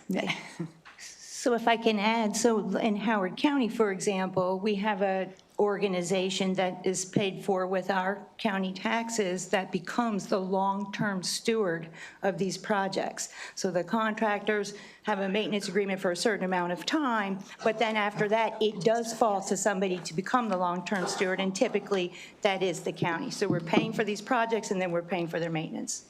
We have one more comment. I think we got the message. Delegate Foley? Thank you, Mr. Chair. Thank you, Delegate, for bringing this bill. We've had several conversations about this. It's nice to see some of my friends on the panel. Glad to see you here advocating for this. So I have 2 questions. My first question is for the delegate or somebody on the panel. Could you please explain how these credits work and how they incentivize the stream restoration as the quote unquote, the stream restoration that you're trying to change, how the credits work and why there's an incentive to do this? Good. If I may, thank you. The credits are based on a really incredible series of formulas. If you go into the Chesapeake Bay Program's expert panel report, it's based on how much the stream is eroding, and they base it on, they have now, it was a kind of a baby step forward. They have to take on-site soil samples to determine the soil type, which is kind of relate to the erodibility and the amount of phosphorus and the amount of nitrogen in the soil. So as the soil gets washed away, or in the case of a stream restoration, as they would say, doesn't get washed away, they get credits for actually preventing erosion. The problem is, if you look at the expert panel report, and this is what MDE bases their crediting on, for number one, if you look at the authors of the expert panel report, there are people in the stream restoration industry on that panel, so it's a conflict of interest. Yeah, but I'm more interested, I hear all that, but I'm interested in, what are these credits? Is it money? Is it, what is it, and why does it incentivize these types of stream restoration projects? Yeah, so the EPA has mandated that every bay state, including Maryland, has to cap or reduce the amount of pollutants that go into the bay, not primarily nitrogen, phosphorus, and suspended sediments. And so it's the number of tons of these things, and those get translated through these kind of incomprehensible. But who gets the credit? Well, the state has to prevent this. Okay, I see what you're saying. Yeah, I'm trying to The county, each jurisdiction has to meet their permit. And the permit says you have to eliminate a certain amount of pollution. And so when Montgomery County, for example, does a stream restoration, and they get, let's say, for example, I'll make up a number, 100 credits, that's going to go to the 1,000 credits they have to meet. That's a simplification, but it's the county has to meet the permit. Right, just, go ahead. But so you understand, they're not getting credit for actually achieving those results. They're getting credit for actually performing the work. And it's credit toward the stormwater management requirements. Could I try and give a real simple? There's MS4 permit holders, and most counties and the SHA have a permit, and they work with the MDE to determine how many acres of pervious surface have to be converted to impervious surface to produce these credits that are the pollution diet for the Chesapeake Bay. So every county's requirements are different. They work with MDE, and they come up with these financial assurance plans that determine how many acres will need to be converted. There's also a TMDL accounting guidance document that issues credit values for, in this case, there's 32 methods that provide credits. Stream restoration is only one of 32 methods. So the credit goes toward cutting the costs of what you have to do to mitigate. No, so it goes. That's what I'm trying to find out. It goes to a requirement. Credits for what? So Howard County, let's say, just for example, is required to have 1,000 acres of pervious surface converted. Okay. Credits from projects go towards that amount being converted, and they have a specific amount of time. Usually MS4 permits are 5 years. So they do a stream restoration just for fun. We'll say it's worth 200 credits. Let's say the county needed 1,000. They do the project. Now they have 200 towards the 1,000 that they Okay, so it needed. saves, it takes off, it saves money, essentially. It It's reduces their requirement. costs. Well, they're mandatory. The problem is the credits are mandatory from MDE. They're mandatory, so they're putting this burden on the county. No, I understand that, but there's a financial incentive, obviously. Yes. And what I'm asking, and then I'm going to stop. What I'm asking and what I'm trying to get at here is, there's a financial incentive, and is the financial incentive that it reduces the costs to the county? And what do the credits go to? I can't figure out this credit. If I can, let me try a different way, and I apologize, it's me, not you. Make up an example. Montgomery County needs to reduce their amount of nitrogen that goes into the streams by, let's say, 100 tons. Okay. And a stream restoration, because of all the formulas that say, okay, this one stream restoration project is going to reduce the amount of nitrogen by 10 tons. And they get credit for 10 tons. Whether They've or got now not they 10 accomplish credits out of that. 1,000. There's no financial incentive per se. Okay, I understand. Okay, thank you. Delegate Stein. Thank you, Mr. Chair. And Delegate, thank you for bringing this bill. And I certainly heard, numerous stories about stream restoration projects where the, disruption to trees and to the ecology and lack of notice, to adjacent homeowners has been lacking. But I guess I'm assuming that there are some projects, some stream restoration projects that you've observed that have been sufficient, that have met the goal behind this concept. And so is there a way that you would characterize them as opposed to the ones that, you think, would be, would not be permitted under this bill? So the answer to that question is we don't know. So there are certainly projects that look less destructive, but because the process doesn't include the type of monitoring, the type of measurements before and after the project, and because we know that the Bay is not getting to the numbers that they should be based on the formulas, the answer is we just don't know. So the one near me, I always say is lovely. I don't know if everybody would agree, but I think it's lovely. I walk there every day when I'm not in session. And so they haven't caused the same type of destruction. So they limited the tree removal. They planted a lot of trees, and they have come back and planted a lot more trees. But we don't know what the actual results are. Delegate, if I may. Okay, and you're saying it's because the credits that are given are based on modeling as Yeah, opposed to exactly. actual observations? Exactly. And Mr. Chair, one last question, if you don't mind. What is, in terms of out-of-stream practices to accomplish these stormwater goals, what do you say, to you, what are the most effective out-of-stream practices among the list of approved practices? Green roofs are known for eliminating, well, absorbing 78% of the stormwater runoff. Mature trees in Maryland absorb up to 50% of the stormwater runoff that falls. Bioretentions can absorb a tremendous amount of water depending on how much is directed there. Permeable pavers, I think you're going to hear from a gentleman in the next panel who could probably provide some figures on that. So these are practices that absorb the water more where it's occurring and try to infiltrate the ground there to recharge our groundwater instead of just sending it down a pipe to the nearest stream, like a, sewer system, just sending it down to the bay. There is one project near here that I visited with, I apologize to whoever did it. It was, do you remember how we have folks that worked on it here.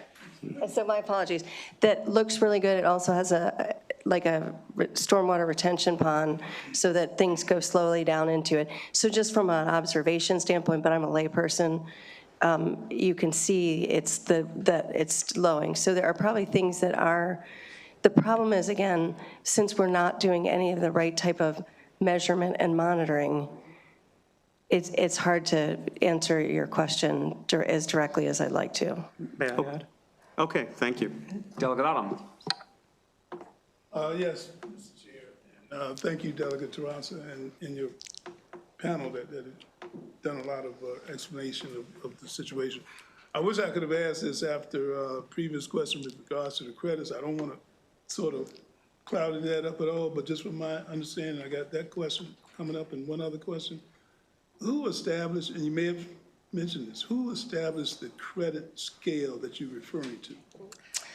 MDE relies on the Chesapeake Bay program. They have these expert panel reports, and they come up with, for all of these practices, the stream restoration, the rain garden, et cetera, how many credits per, it depends on the, how many feet of a stream restoration, how many square feet of that. Okay, so did I hear MDE does that? MDE relies on the Chesapeake Bay programs, people. So the Chesapeake Bay program actually has a credit scale of some sort that MDE refers to in doing these projects. That's correct, the recommendations, yes. Delegate, can I ask you just to speak a little closer into your mic? I think at least a couple of us are having trouble. I'm sorry. And then the final question that I think I have is, in operating in that scheme of Chesapeake Bay's credits and MDE pursuing, meeting those, that these projects are just not, what I'm hearing, ecologically fitting once they undergo these projects without some other management that I think I heard you indicate needs to be done along the way? But let me answer that first. These folks are more expert in sort of the details of it, but from my perspective, I wouldn't conclude that, because what I'd conclude is they won't let us, but there's no monitoring and there's no measurement to tell us that conclusively. They just conclude that because these formulas give 100 points for this, therefore we achieve that much success, but it's not an actual measurement. So I am not going to sit here, although some of these other folks who've sort of lived and breathed it may have other things to say.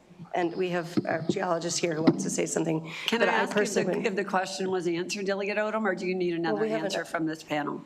I think if I get this answer, then I'll be satisfied. So Okay. the overall input into the process right now is lacking something, I think. Is that correct, yes or no? Chesapeake Bay report in 2023 that reported that the Chesapeake Bay had not met its targets, said in one point that the projects aren't delivering the nutrient reductions that we think they do. However, the final conclusion, and what was driven by the industry, quite frankly, was simply that we hadn't done enough projects and they weren't big enough. And so we could solve the problem by doing more and bigger ones. And we don't believe that's correct. We believe that the individual projects don't actually achieve the pollutant reductions. All right, thank you. Thank you. Thank you, Delegate Rose. I still don't know that I heard. He said this was a yes or no question. I did not hear a yes or no. So can you give us one of those? Could you just restate the question? It's fine. We'll go back Yeah, to I'm it if happy to someone talk still to has a Delegate question. We'll go back if someone Okay. still has a question. Any more questions for this panel? All right, thank you so much. So you can bring up the next panel. We have Sonia. It's not a ban. Sonia Dermain. I'm sorry, we'll ask questions offline if we still have some.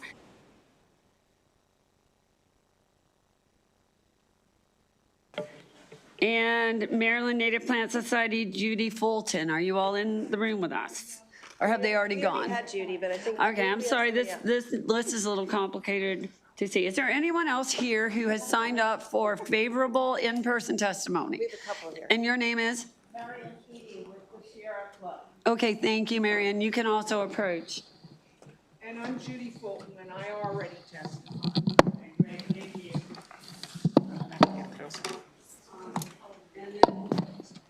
Maggie is, which one is Maggie up there, just so I know? Okay, thank you.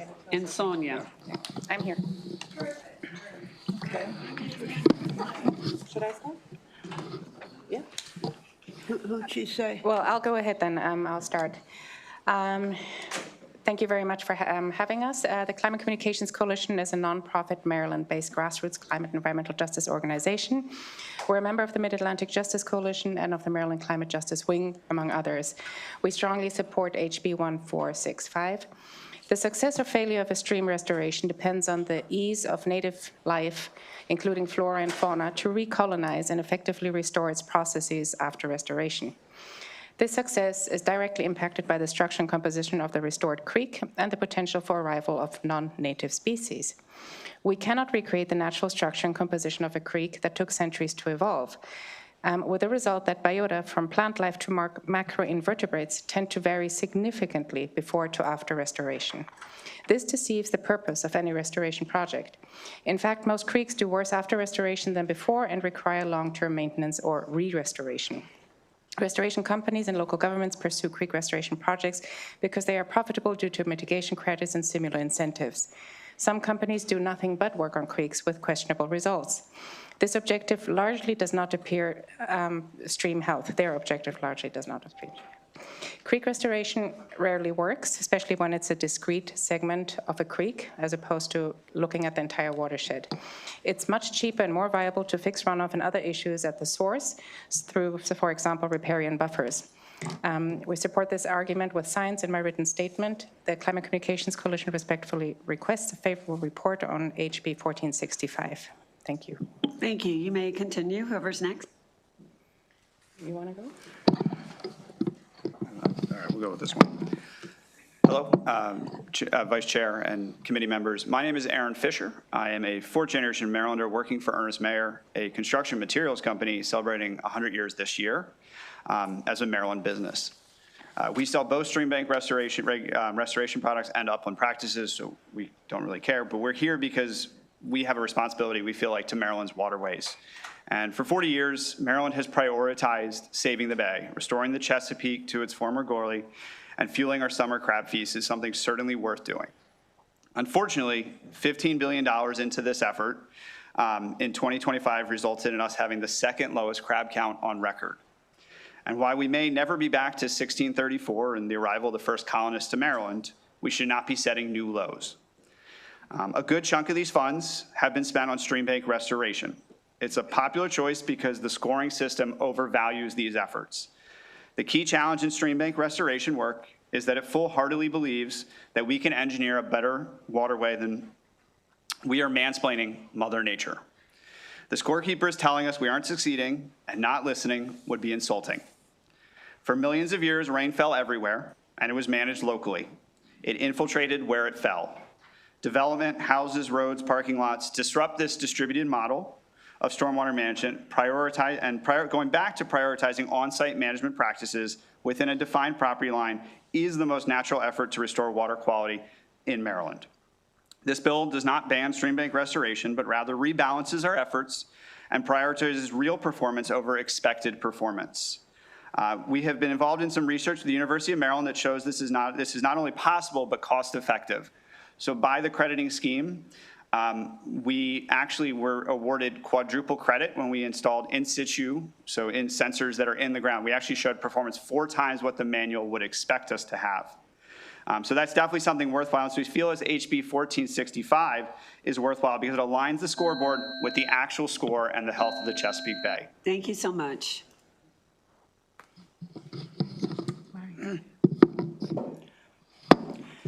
Marianiti, speaking for the Sierra Club in support of this bill, which moves us to prevention to control stormwater at the source.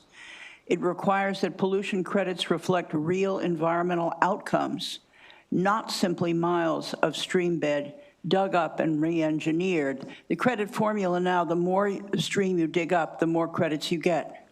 Simply, not the more pollution you reduce. University of Maryland Baltimore campus spent $27 million to clear cut and restore a forested wetland where mature trees had kept the stream so stable it survived a 1,000-year flood without leaving its channel. Now a local forester warns it may not hold up in the next heavy rain. A meta-study of 644 projects found that only 7% improved water quality. Biodiversity rarely recovered. Another report found there is often a decline in stream health. Not surprising considering how they're done. The roots that are stabilizing the banks, the tree canopy which buffered the force of the rain are gone. Without shade, the water is too hot for most aquatic life. Invasives rush in which don't support our native species. Our systems incentivize stream restorations because administratively, it is easier to authorize a few big construction projects than to create many smaller interventions as upland controls. Agencies are slow to change, and the whole Watershed Act has not changed this. But change could save us money. We've heard about the MDE's report that there's many projects which are less expensive per acre, and Sierra Club written testimony cites 3 other studies showing how upland controls using green infrastructure can be less costly, more effective. We realize the fiscal note is daunting. It counts the cost of looking before we leap.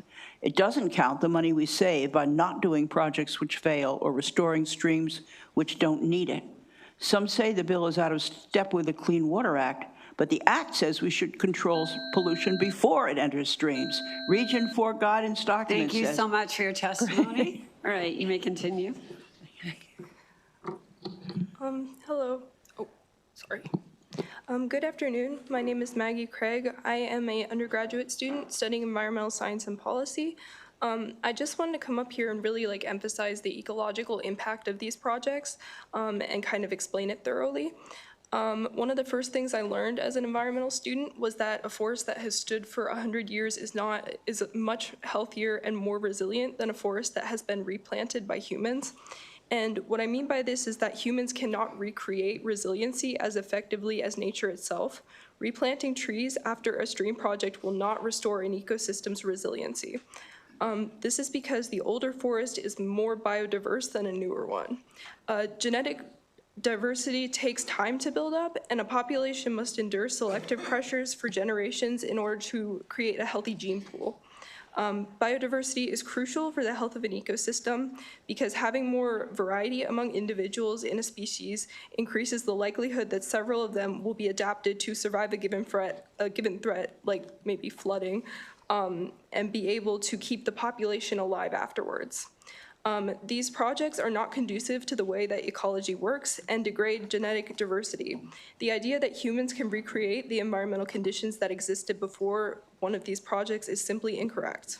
We can reshape a stream channel, but we can't put all the organisms back inside it. We can maybe try to introduce certain plants or animals, but we cannot restore any population's genetic diversity. I acknowledge that in some cases, stream restoration projects can produce their intended environmental benefits. However, this should not be the default for environmental conservation in our state. Opponents of this bill will state that the ecological impacts of these projects are not concerning because they plant trees and the ecosystems have the ability to recover. There may still be plants and animals in these ecosystems after the projects, but their populations will not be genetically diverse, and the ecosystem as a whole will not be resilient to flooding and future threats. Thank you so much. We appreciate your testimony. I'm sorry, I do have to cut people off because it's the same rule for everyone all the time. So, but we do appreciate that you're here. So we have an online witness, Brian Eglin. Are you with us, sir? Yes. Can you hear me? All right, great. You may, can you turn your camera on for us? Yes, just might take a second. Oh, okay, this is what we're...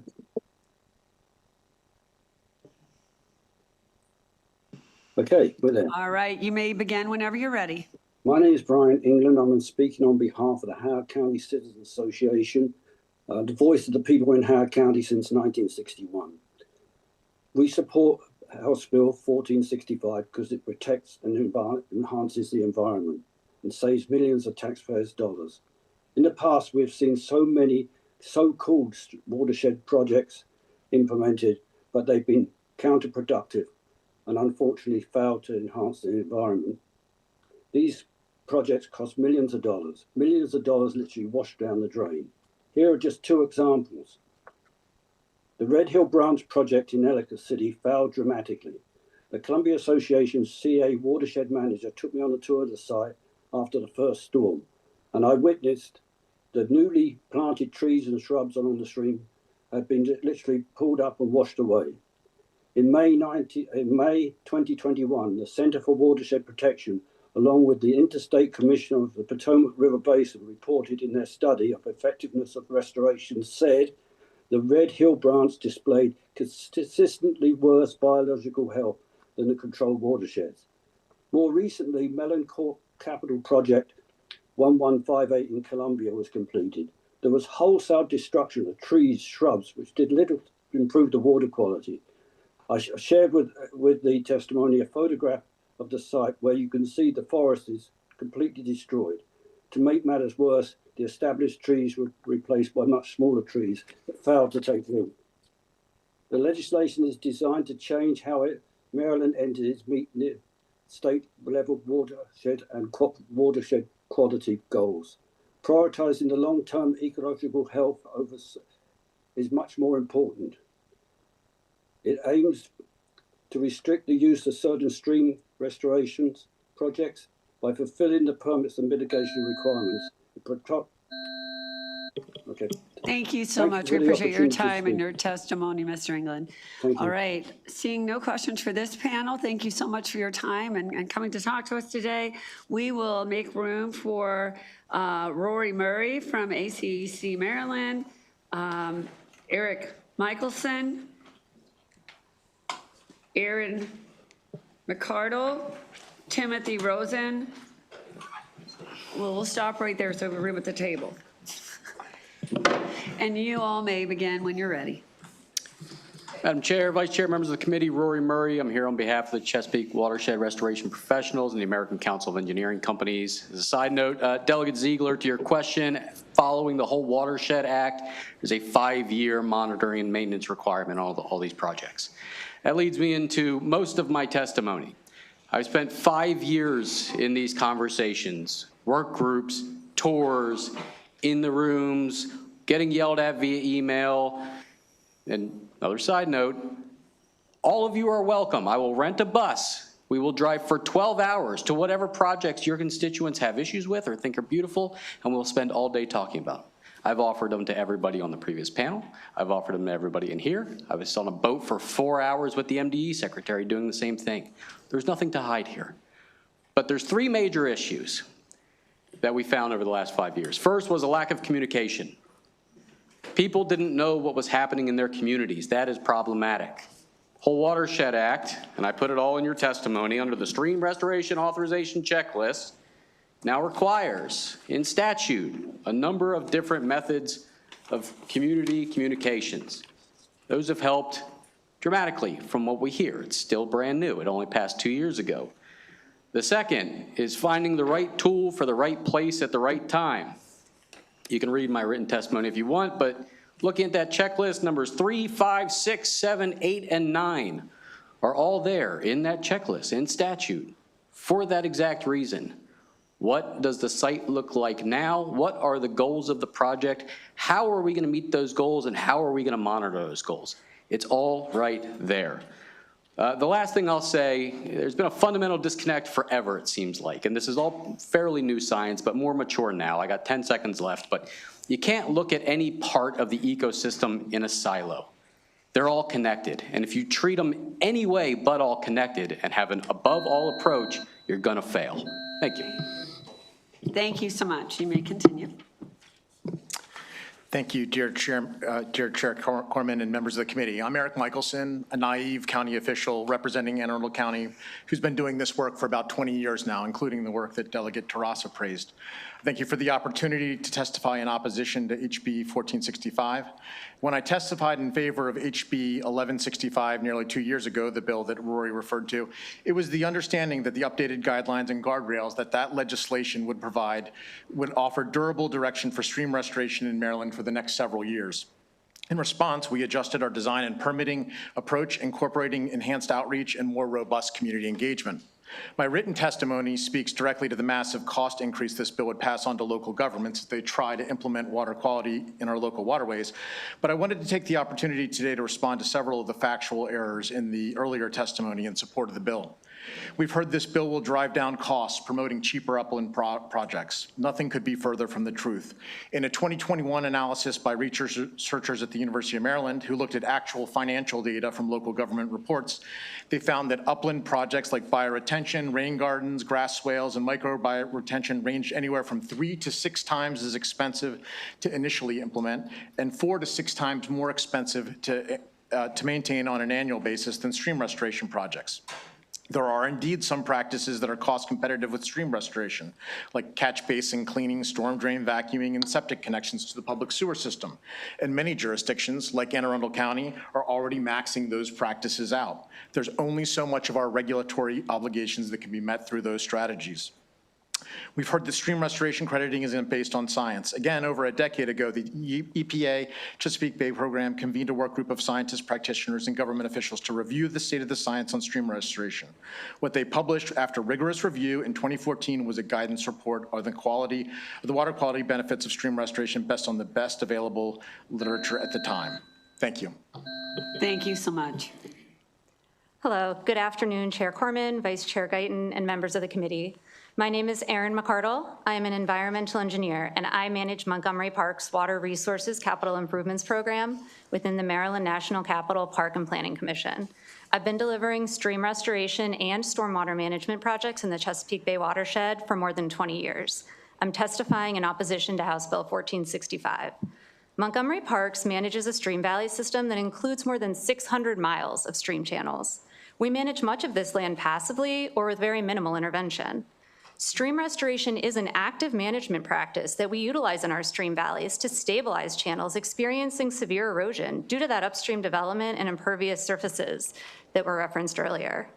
Field measurements and soil samples that we collect prior to project implementation, as well as robust post-construction monitoring data, supports the success of these projects. We are proponents of upstream stormwater management, and in practice, we implement more upstream stormwater management projects than stream restoration projects as a department. However, stormwater management alone will not halt, much less reverse, the severe deterioration we are currently seeing in our stream valleys. It simply will not achieve those same goals.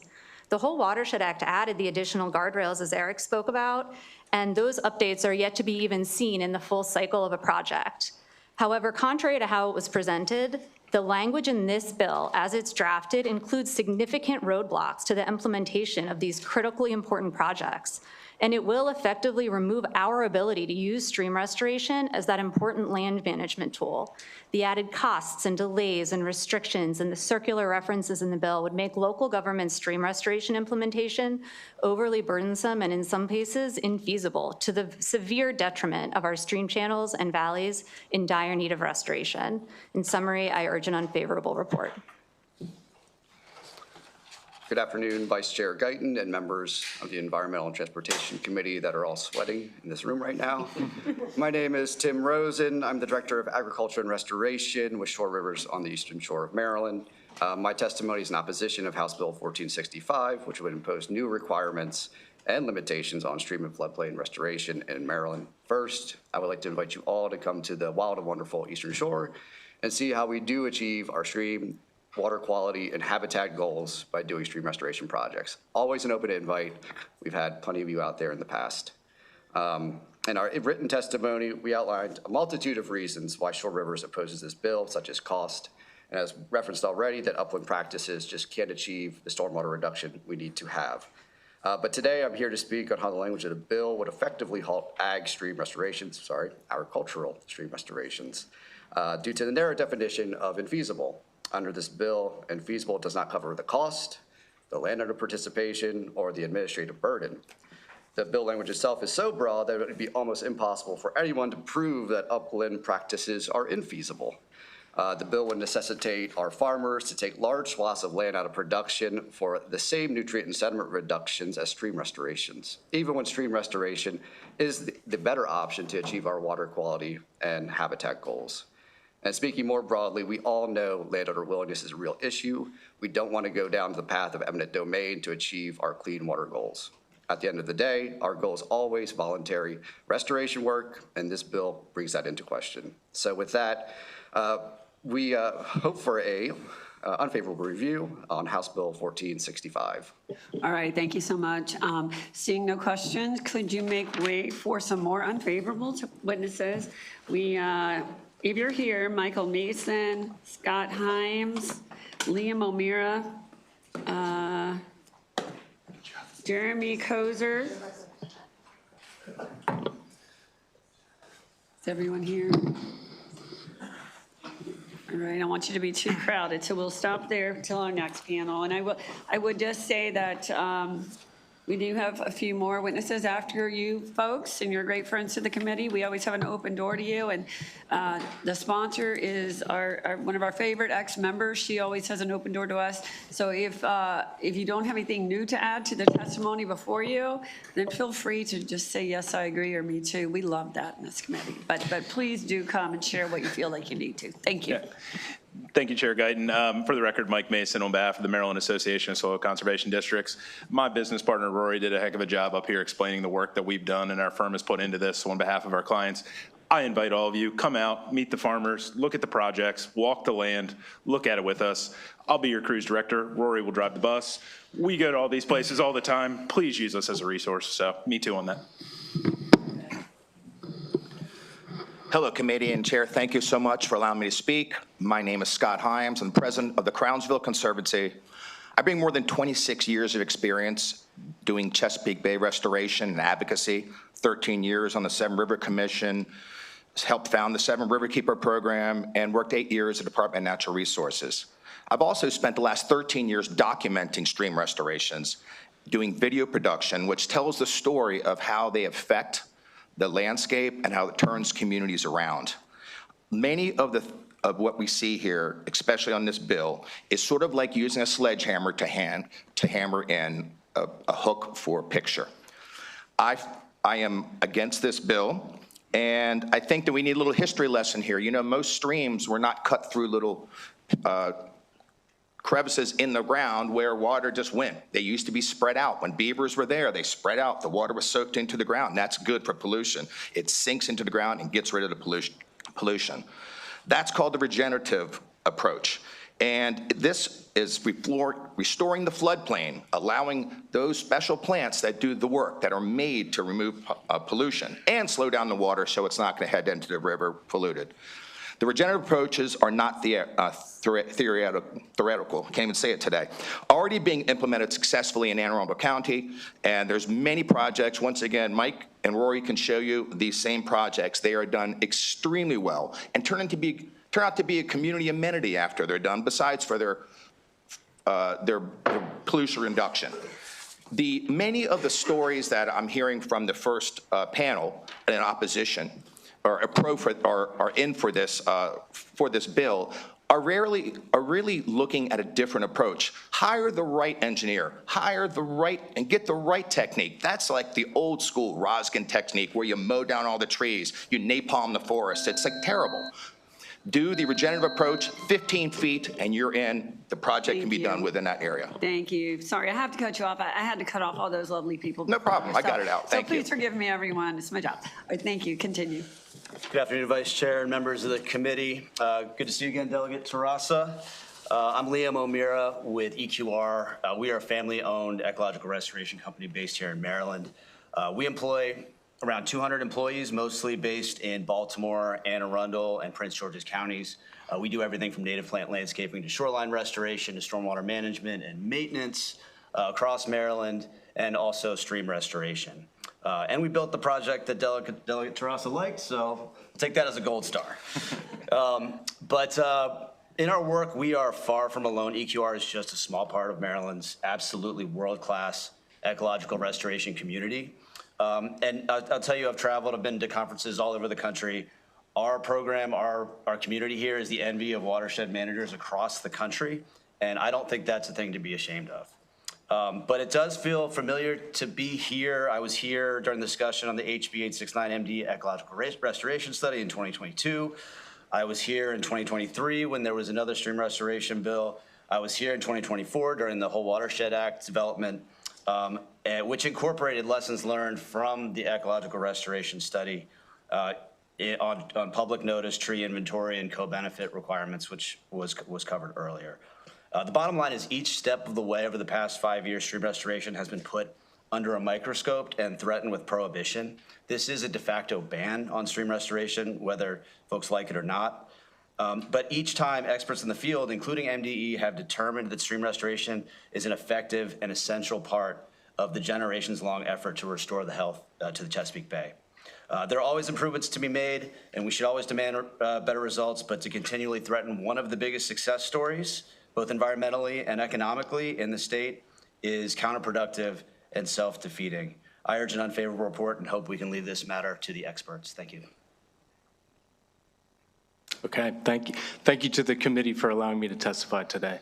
I'm here representing both the American Council of Engineering Companies Maryland chapter and the Chesapeake Restoration Watershed Professionals. Both organizations are a collection of small and large Maryland businesses with member firms and employees that have dedicated their careers to solving difficult environmental challenges in our state. I respectfully oppose House Bill 1465. This bill is based on the assumption that stream restoration in Maryland is insufficiently or lightly regulated, but that assumption does not reflect reality. Stream restoration is already one of the most heavily regulated environmental activities in our state. Projects must comply with the Federal Clean Water Act requirements, state wetlands and waterway permits, forest and stormwater regulations, floodplain rules, and local approvals. This includes, but is not limited to, federal approvals from the U.S. Army Corps of Engineers, U.S. Fish and Wildlife Service, and the Environmental Protection Agency, state approvals from the Maryland Department of the Environment, Department of Natural Resources, and the Maryland Historic Trust, and local approvals from city or county environmental resource and planning divisions and soil conservation districts. These are layered, enforceable requirements that govern design, construction, and long-term performance. A practice subject to that level of oversight is not lightly regulated. I wanted to address the whole Watershed Act. That law created a new title of statute devoted exclusively to stream and floodplain restoration and added requirements for expanded public engagement, alternatives analysis, and mandatory 5-year post-construction monitoring. Those requirements are already in effect. House Bill 1465 does not close a regulatory gap. It adds restrictions on top of a framework that was deliberately strengthened already. I'll mention that several of the proponents panels have been to at least 4 or 5 of our public meetings, so I know the process is working. All right, thank you so much. Delegate Anderson. Madam Chair. Soil conservation, just make it real quick. We don't want to be here a long time, but talk a little bit about your local board and your governance. Yeah. And the second part of that is express why you think, to me, the local boots on the ground in the county that deal with the public in that area are important in this process. Sure. No, I appreciate the question. And so I will say we're made up of 24 different jurisdictions within the state of Maryland where we work providing technical assistance, providing best management practices to our farmers in the state. I will tell you, I've stood there in a paddock that's been flooded all the way up to your hip in water. I've watched agricultural operations be decimated. Our folks are providing the technical assistance. They're providing with the public the work to get these farmers assistance that they need, whether it be a stream restoration because of an emergency over a flood, and or trying to get them in, developing their best nutrient management practices that are there. We work with the public every single day. We are there in the ground every single day in every single county. Like I said earlier, we have a bunch of fantastic projects that have been done. One not far from here, that was a 378 blowout of an irrigation pond that was done as a proper stream restoration where we kept all the old growth forest. I mean, these are things where we thought farmers were going to lose land, have these issues, and we were able to work in conjunction with the Soil Conservation District to get help to the farmers. Thank you. Thank you so much, and I've been to some of my local meetings, and we appreciate the work that you do. Seeing no more questions for you, we do have another panel, so if you could make room for them. Could we have Donald Dorsey, Don Bushko, and Mr. Seep, are you online with us? Yes, I am. All right, why don't we go to Mr. Seep while they're getting set up. There you go. You may begin whenever you're ready. Great. Thank you. Good afternoon. Thank you to the committee for the opportunity to testify today. I've submitted written testimony with photos to highlight a few key points. I'm going to highlight some now. My name is Brian Sipe. I am a licensed professional forester and ISA certified arborist working in ecological restoration. My work involves implementing a variety of restoration projects across the Chesapeake Bay watershed. I also serve as the president of the Catoctin Land Trust, a grant recipient through Maryland's Whole Watershed Act that works with community partners to implement watershed restoration projects. From a forestry perspective, Maryland is already moving towards stronger standards for tree preservation, replanting, and restoration of both herbaceous and woody plant communities. Restoration practitioners are increasingly integrating robust invasive species management, vegetation monitoring, and careful construction planning to minimize impacts to existing trees. This is why firms like the one I work for employ foresters, arborists, and other vegetation experts to guide project design and implementation, so restoration work protects existing resources while improving long-term forest health. In my work, I regularly review restoration plans. I monitor project sites for 5 years, where forestry practices are actively applied to balance stream restoration goals with protection of forest resources. Many projects today include tree protection plans and post-construction monitoring. Programs like the Pooled Monitoring Program administered by the Chesapeake Bay Trust are already helping evaluate the science behind restoration practices and improving them over time. I have worked on degraded streams where severe erosion and advancing head cuts are already causing trees to fall into the channel. In those situations, doing nothing will not preserve those forests. Properly designed restoration projects can stabilize the stream and protect those remaining forest stands. Through the Whole Watershed Act, the Catoctin Land Trust and our partners are implementing a wide range of restoration projects that are informed by science and supported by the community. Restricting these restoration tools will only make it harder to repair these degraded streams and protect forests that are already being lost. For that reason, I believe that the legislation is incorrect. Thank you. Thank you so much. And I apologize, Mr. Sipe, for mispronouncing your name. It happens to me all the time. You're all Thank you right. for your testimony. Thank you. All right. I will turn to the gentleman at the panel. Then you may begin when you're ready.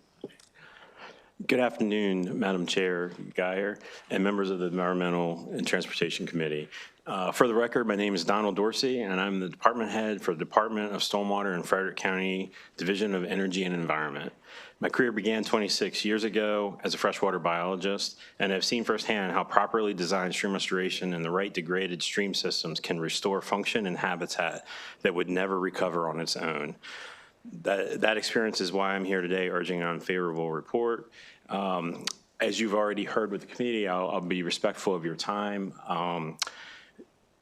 In addition to my written testimony, I do want to just point out one thing. One of the examples for Frederick County, we had down in Point of Rocks, a high hazard dam. This dam, if it were to fail, was going to have a 4-foot wall of water coming rushing down to the MARC train station. Can you imagine on a sunny day what that would look like? Because of the stream restoration project, we were able to remove and decommission that high hazard dam and actually create stream restoration and reforest along the way. Residents along the corridor praised the project. They also had said the stream was eroding heavily where there was uncontrolled tree falling onto their structures, and they were happy to see those trees safely be controlled falling versus uncontrolled. Also, we're extremely excited because of the stream restoration project. We are hoping to see this year the reconnection for our American eel to come up to that tributary because of now there's no dam in the way in that stream. And lastly, there were some inconsistencies regarding the confusion about the credits. I'd be happy to answer any of those that you may have. All right, Madam Chair, members of the committee, Don Butchko with Mako on cleanup duty. I'm going to leave you with 2 points. There's a lot of information you've received. I'm going to leave you with 2 really important points. Point number 1, this bill effectively bans a science-based MDE-backed tool to manage our environment, to manage flooding, to manage nutrients, et cetera. Science backs it, MDE backs it. This bill bans it. Point number 2, there is a $160 million fiscal impact to the Department of Transportation. Local jurisdictions, we can estimate that that impact is going to be exponentially higher if this bill passes. We strongly urge an unfavorable report. Thank you. Thank you. Seeing no questions for this panel, thank you all for being here. That ends the hearing on House Bill 1465 and all of the bills for the Environment and Transportation Committee today. Unfortunately, the real action today is in our subcommittees. We will be here a long time. So who would like to announce a subcommittee meeting? Delegate Ziegler. Thank you, Madam Chair. Agriculture is going to meet as fast as we can run back to our offices. And we're going to have to talk fast and be done in time for Dana to get some time. Thank you. Sounds great. Do you have a meeting? No? Yeah. I'm sorry, wait. I think, yes. We'll wait 1 second. Robin, do you have a meeting live? Okay. All right, agriculture, all right, Delegate Holmes, I'll just be louder. Agriculture will meet immediately after you can get to your computers, right now, but after the next amendments. Excuse me, after the next announcements. Delegate Stein. Thank you, Madam Chair. The Environment Subcommittee will meet immediately after the Ag Subcommittee finishes. So, all right, just keep your eyes open, folks, and keep your text messages on. And how long do you think you will be, sir? we'll go to 5. Okay. So, and Delegate Ziegler will both be wrapped up by 5. So I can do Energy Subcommittee at 5. Right. All right. Energy Subcommittee at 5. Everyone listening at home, thank you all. We are adjourned. For now.